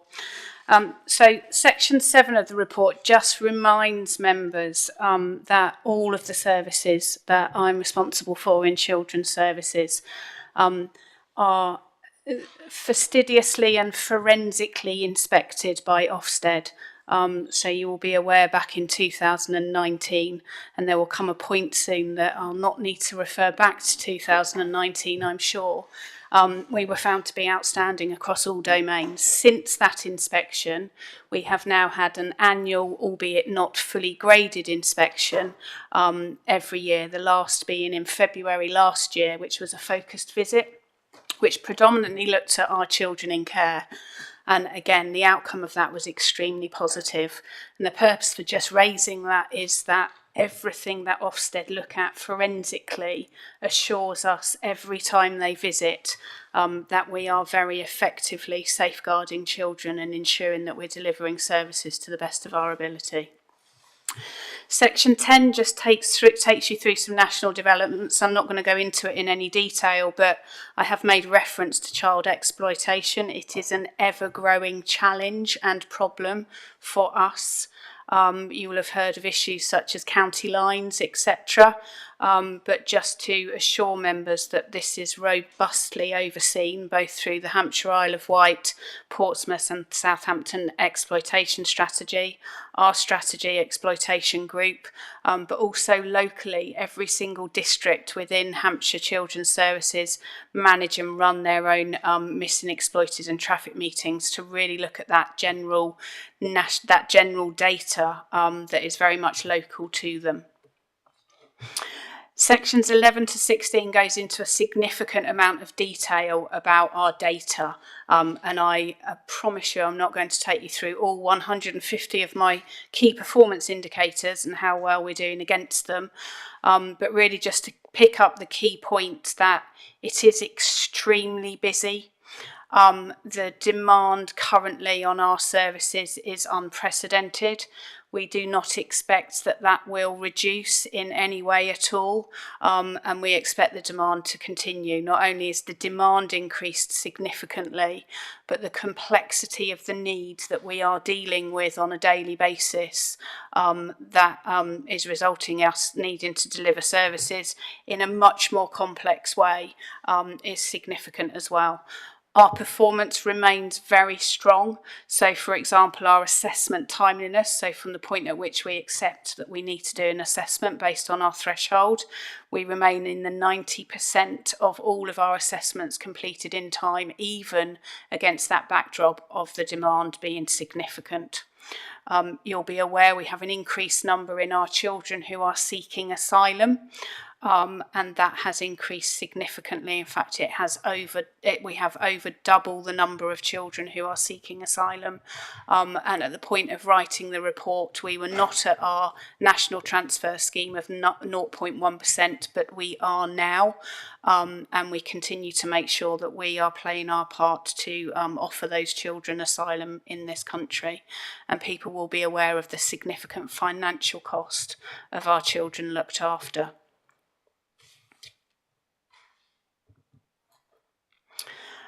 Section 18 just goes through the recruitment and retention challenges. I think that's a national crisis. We don't consider it to be a crisis, we consider it an opportunity. And we have done a lot of work in relation to how we can consider the opportunities that the review of the Children's Social Care report offers us in terms of looking at differently qualified workers, looking at overseas recruitment, looking at our apprenticeships and our ongoing very successful graduate employment trainee scheme. Section 19 just talks about transforming social care. So despite that challenge of demand, etc., we consider ourselves to be leading the way in terms of the sector, in terms of children's social care. And I know that there are some members in the room who were at a national conference a couple of weeks ago where I presented to the conference our plans for family help, which is one of the significant opportunities that the National Review has offered us. We are not a pathfinder. We have not received any DFE investment in terms of the family help programme, but suffice to say, my presentation followed the presentation of the Pathfinders, and we are probably 18 months to 2 years ahead of them. So we continue to innovate and be absolutely transformational in terms of what we're doing to improve outcomes for children and families. Just briefly, section 22 talks about our sector-led improvement work, and just a slight update in terms of our sector-led improvement work. It's something we've always considered to be something that is very critical, given the comment I made earlier about we lead the sector, and it has never been done at the expense of Hampshire residents and Hampshire children. But based on the previous sections of the report in terms of our demand, complexity, recruitment and retention challenges, we are in the process of actually looking to pare down our sector-led improvement work to ensure that we continue to prioritise, as we do currently, the needs of Hampshire children. And in conclusion, Leader, I would add Hampshire is a great place to be safe if you are a child who is in need of protection. Thank you. Happy to take any questions or comments. Steph, thank you very much, and I really appreciate that, and clearly the work you do. I'll make some more comments at the end. Councillor Heron, I think you had a question to start off with. Thank you. No, Chair, it's a comment, if I may, and I just perhaps thought, it's so appropriate that we are in the run-up to Christmas discussing this, because I am now a year into this role, and at this time when we do think about children, I have learnt so much over this time. And I have learnt really what an exceptional job our social workers, their support teams do in protecting the young and the vulnerable here. But there is a reason for that, and that is because there is no complacency there. I think, from talking to, I would definitely argue, in Councillor Toller's left, we are the best county council, probably the best authority with upper tier responsibilities in the country at protecting young people. That doesn't mean there aren't risks. That does not mean that you can eliminate all risk. That is not a possibility, but we are the very best at it. But equally, we continue to work to ever strive to be better. And Chairman, I just wanted to take this chance to say thank you to Stuart, Steph and the team. And equally, thank you to all those who work day in, day out to deliver this report on the ground, and the stress that they are under, because we all recognise that very rarely are the successes recognised, but the challenges, everybody recognises those, and it is a very challenging job for an excellent team to do. Thank you, Chairman. Edward, thank you very much for that, and I'm sure we all agree, but I'll make some comments at the end. Councillor Chad, Ros has a comment or question. Thank you, Leader. Firstly, just to echo what Edward has said really about the amazing work that you all do as a department, every single one of you, and we do absolutely benefit from that as members, that we know that the children are as safe as they possibly be without mentioning the risks that are and will always be there. Some of our most vulnerable children that you do look after are the unaccompanied asylum seeking children, and it describes in the report that you're setting up a specialist team. Can you just explain a little bit more about that, please? Thank you. Yes, thank you, Councillor Chad. We have actually now already set up our refugee team, and we don't often think about specialist teams because we think that there's a specialism across everything that we do, but we recognise that our children who are seeking asylum, they're ever growing, and they come with all the trauma that is attached already to being separated from your family, which we work with day in, day out with our looked after children. But they also come with additional trauma, potentially having travelled for very many months in some fairly significant circumstances. So the team consists of qualified social workers. It consists of care leaver PAs, because we obviously continue to support those children when they become care leavers. And it's a service that we're exceptionally proud of, and I speak about it emotively and give no apology for that. They are extremely committed and passionate to support those children seeking asylum. They have gone out of their way to learn languages to be able to speak to children seeking asylum in their first language. And they've also done a lot of research about the countries and the cultures and the religions from where they have come.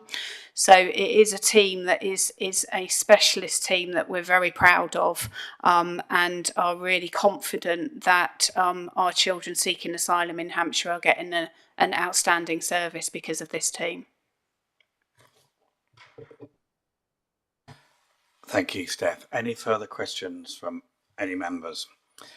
Okay, I said to Ros just now, I'm not sure how in a very short space of time at meetings like this we're able to say how much we appreciate all the work that you do. And I'm going to include this bit as well as Graham Allen as well. We said before, so much work that goes on that's behind the scenes. And it's good that it is behind the scenes, but it's so difficult, isn't it? And also from our point of view, for members, that you want to shout from the rooftops about what a fantastic place Hampshire is and the work you all do. So from all of us, thank you. Excellent report, and we really do appreciate it. But as I repeat, it's so difficult to sort of express that at a meeting like this in a short, but please, you take that back to you both individually and Graham and to all your teams as well. Thank you very much. I would take us to the recommendations. I better do that bit, haven't I? So on page 205, we're happy to do that. Right, agreed. I think we're happy, Steph, to do that. Thank you both very much, and your patience for being staying and lasting the time. But Graham, we always say the best for. Oh, I can't say that, can we? But, you know, over to you, Graham. So we're now going on to the safeguarding report for adults. Graham, welcome. Thank you very much indeed, Councillor Humby. So thank you, members. I will be really very brief. I've got 3 reports to present to you. They're all in a vein in terms of part and parcel of our governance and assurance for the local authority, really following hot on the heels of Stuart and Steph in terms of the children's safeguarding report. Firstly, from me, is the adult safeguarding report. So, as I say, just a few edited highlights given the hour. So, the first thing I want to say is I think the report sets out a strong set of actions and approaches to our safeguarding adult responsibilities. The key comment that I do want to pull out is that there's been an increase in the number of concerns referred to our services. And that growth in concerns is detailed in paragraphs 16 and then expanded upon in paragraph 18 as well. I would say it's quite deliberate, and in my terms it's a positive thing on the basis that the more issues are brought to our attention, the more proactive we can be in terms of responding. It doesn't mean that every concern that's brought to our attention, and in 22-23 we had some 20,000 concerns. Of those 20,000 concerns, 6,000 were taken through to what's known as a Section 42 inquiry, i.e. there was some concerns related to the wellbeing, the safeguarding of individuals. We have seen that growth. As I say, it is quite deliberate and it's quite positive, and that's really drawn from insights that we've gained from looking across our own services, and indeed some of the work that's been commissioned through the Hampshire Safeguarding Adults Board in terms of safeguarding adult reviews.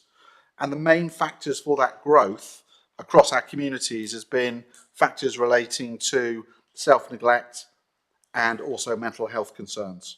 So that's absolutely what's been driving that growth in numbers, and you'll appreciate, given what we do and who we work with, it's important that we are supporting individuals that are vulnerable both through self-neglect and indeed through mental health issues that they may have. There is work that we've been taking forward. It's detailed in paragraphs 24 and 25 in terms of the enhanced support offer that we've got. And again, it's born out of the insights that we've got. So lots of different agencies, including ourselves, engage with individuals who, for reasons of self-neglect, mental health support needs, substance misuse, housing difficulties, are touching lots and lots of different agencies. And some of them are high users of a wide range of different services and different organisations. So people that may be contacting, for example, the blue light services, whether it's the ambulance service or the police, on occasion dozens of times a day, because they're lonely, isolated, concerned, are creating a huge amount of response from different partner organisations. So that enhanced support offer is bringing together coordinated specialist response drawn across a range of different partners in order to be able to support those individuals at highest risk in our communities. So I would say really positive piece of development.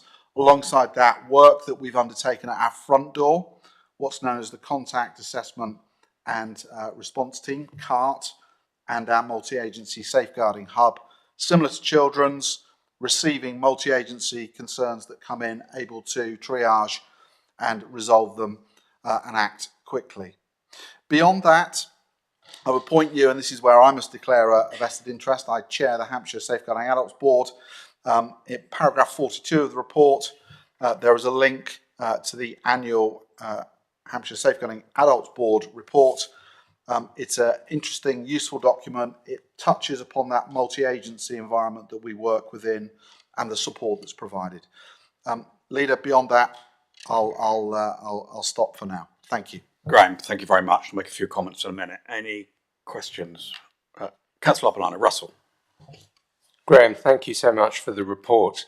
You talked about the positive aspects of the growth and referrals. Can you just tell us a bit more about who is making the referrals? Is it doctors? Is it districts? And what does it say about our partnership working if we're getting this growth?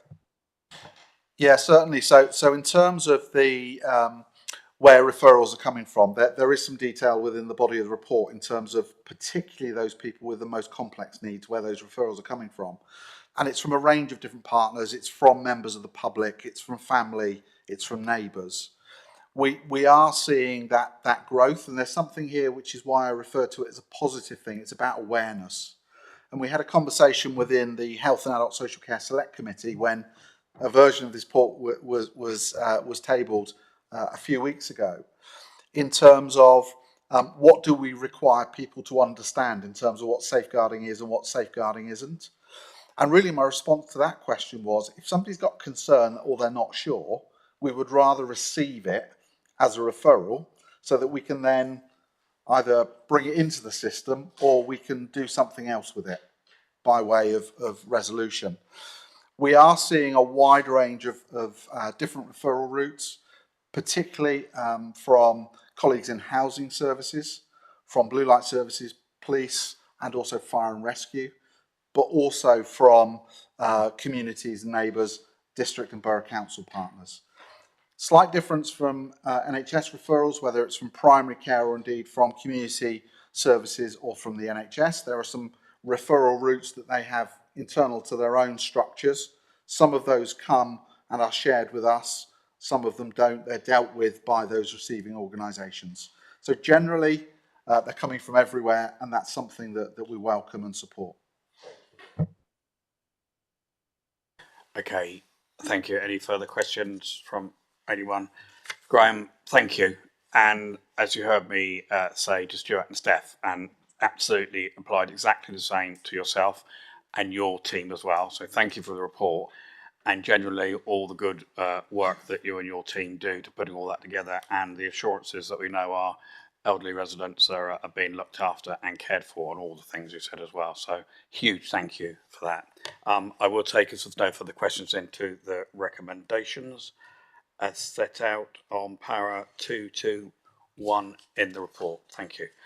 Okay, so we will then go straight on to what was agenda item 13, Hampshire Community Strategy Safety Group, or the other way round. I got there in the end, Graham. Yeah, it is late. Thank you very much. Sorry, it's not designed to be a tongue twister, but it can be. So this is the Hampshire Community Safety Strategy Group. This is a responsibility that as an upper tier local authority we hold. So it's an oversight and support, and at times being a little bit of grit in the oyster with a range of different partnerships county-wide that we work with and support. So again, I'll be brief. So annual report for yourselves, it is part of our corporate assurance and governance arrangements. The report itself details progress in providing support and oversight across the strategic priorities of all partners, and it is a multi-agency partnership. It picks up from local community safety groups. It works with the Office of Police and Crime Commissioner. It works with Hampshire Constabulary, Fire and Rescue, and so on and so forth. But we do have that, as I say, that oversight and coordinating responsibility. Within the body of the report, there are 4 strategic priorities which are set out, and they're covered in paragraph 6, and updates on each of them are provided in the subsequent sections, including the detail of the respective groups and the arrangements which are driving key actions. And it is those groups that are taking forward actions rather than the Community Safety Strategy Group itself. I would conclude by saying overall there are no significant risks to report, and progress through partner engagement and reporting is extremely positive. Thank you. Graham, again, thank you very much. A question for me first, in terms of full council. There was discussions, wasn't there, debate on knife crime, and indeed the select committee debated and spoke about that as well. And the work on that, the report mentions the trauma-informed practice or that's what I'm trying to say. It's just getting late now, isn't it? Could you explain exactly what that is and how that works, please?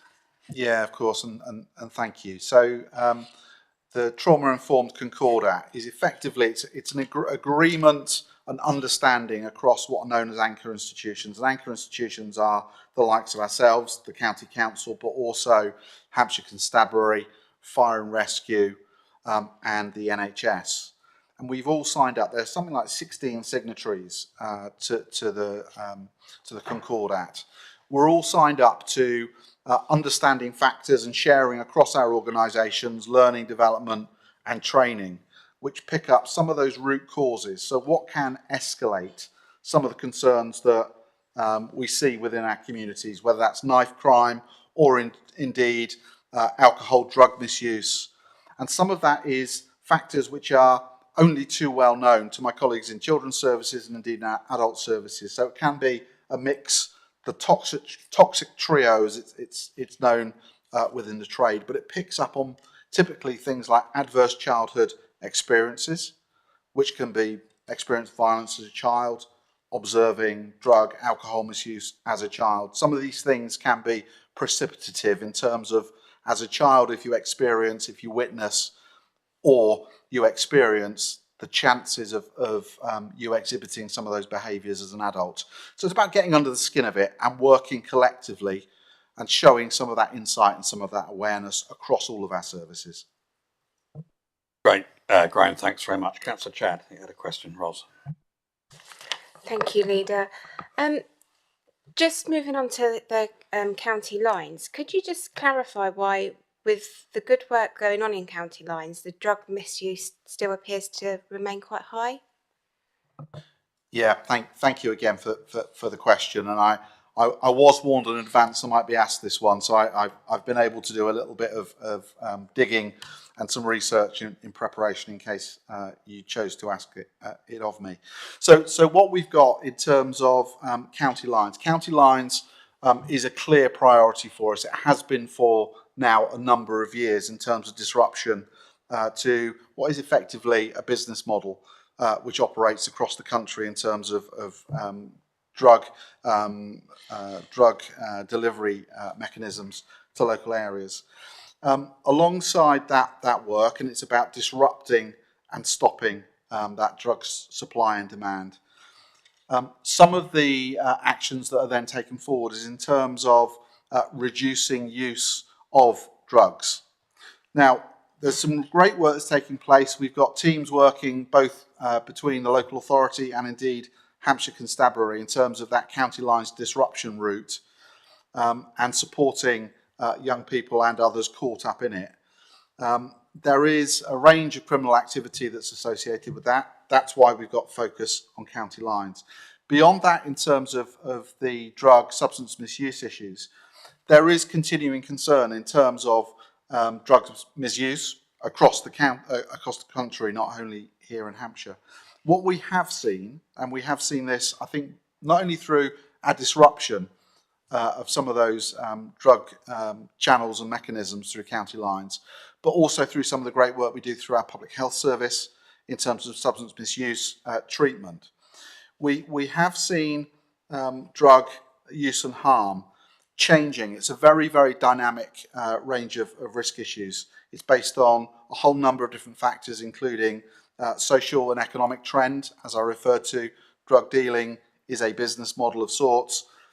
We have seen some issues in terms of availability and price. they fluctuate.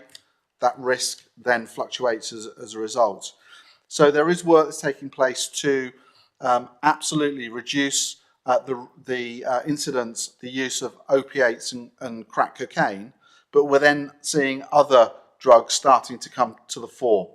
So, for example, ketamine, fentanyl, and other synthetic opioids. And some of this is a result of what's happened in faraway places. So disruption to opium production in Afghanistan has then brought forward synthetic opiates. So it's very dynamic. Working with all partners, there is a huge amount of attention, not only to county lines, but disruption and indeed support around substance misuse.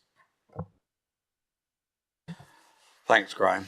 It always amazes me when you answer the detailed knowledge that you have on just about every subject. We might try and find something you don't one day, but I think we might struggle. But that is meant as a big compliment, actually, so I don't mind this. But a very serious subject, which you have a great deal of knowledge on, so thank you for that.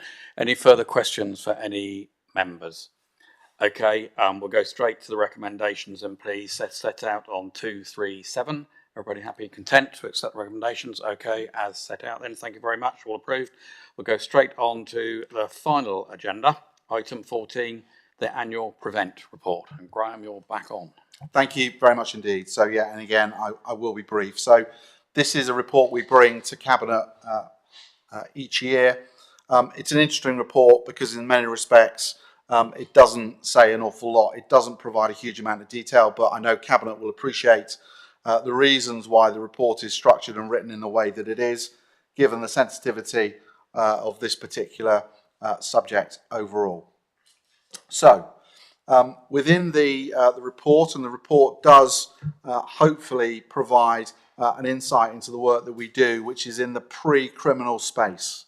So we don't chase those that are radicalised and maybe at risk of committing offences. We work in what's known as the pre-criminal space. We do a huge amount of work across our communities in terms of supporting partner agencies, schools, colleges, and others, so they can recognise those people that may be at risk of radicalisation.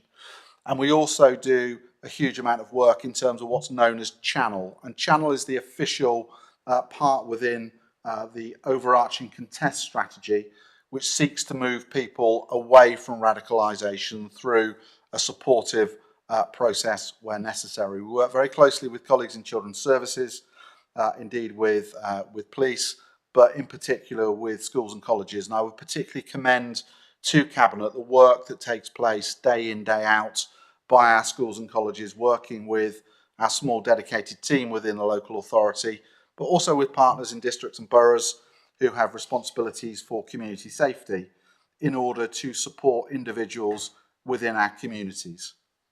Since we last reported to CMT and indeed to Cabinet this time last year, the independent review of Prevent has been published. It was undertaken by Sir William Shawcross. Within his independent review, there were 34 recommendations. It was published in early February of this year.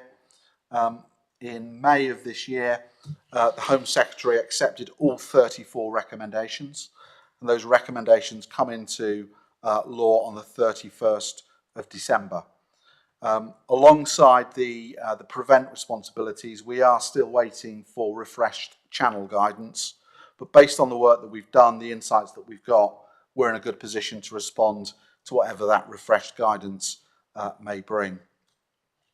And then finally, I would say each year in the early spring, we're required to submit an assurance to the Home Office. We did that in late March of this year. There are 10 areas on which we're judged in terms of making sure that we're meeting requirements. 10 areas. 2 areas we are needing to take further work as we go forward, and they're areas that were highlighted within the independent review of Prevent, which are around communication and community engagement. Until those were accepted by the Home Office, we were doing what we were previously required to do, but the rules have now changed in terms of that Prevent guidance. We're already undertaking work across our communities and engaging in terms of those new responsibilities. I'll stop there. Thank you. Graham, thank you very much. And just on that last point, it's interesting, isn't it, that those were added, and that's the only reason like that. But of course, that applied to everybody and clearly ourselves as well. Questions? I think Councillor Warwick, did you have a question? Thank you.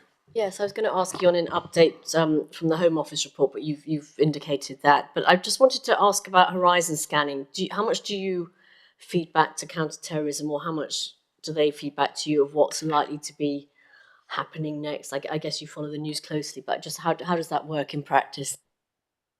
Yeah, so within the structures that we have a prevent delivery group, and we also have a prevent partnership group.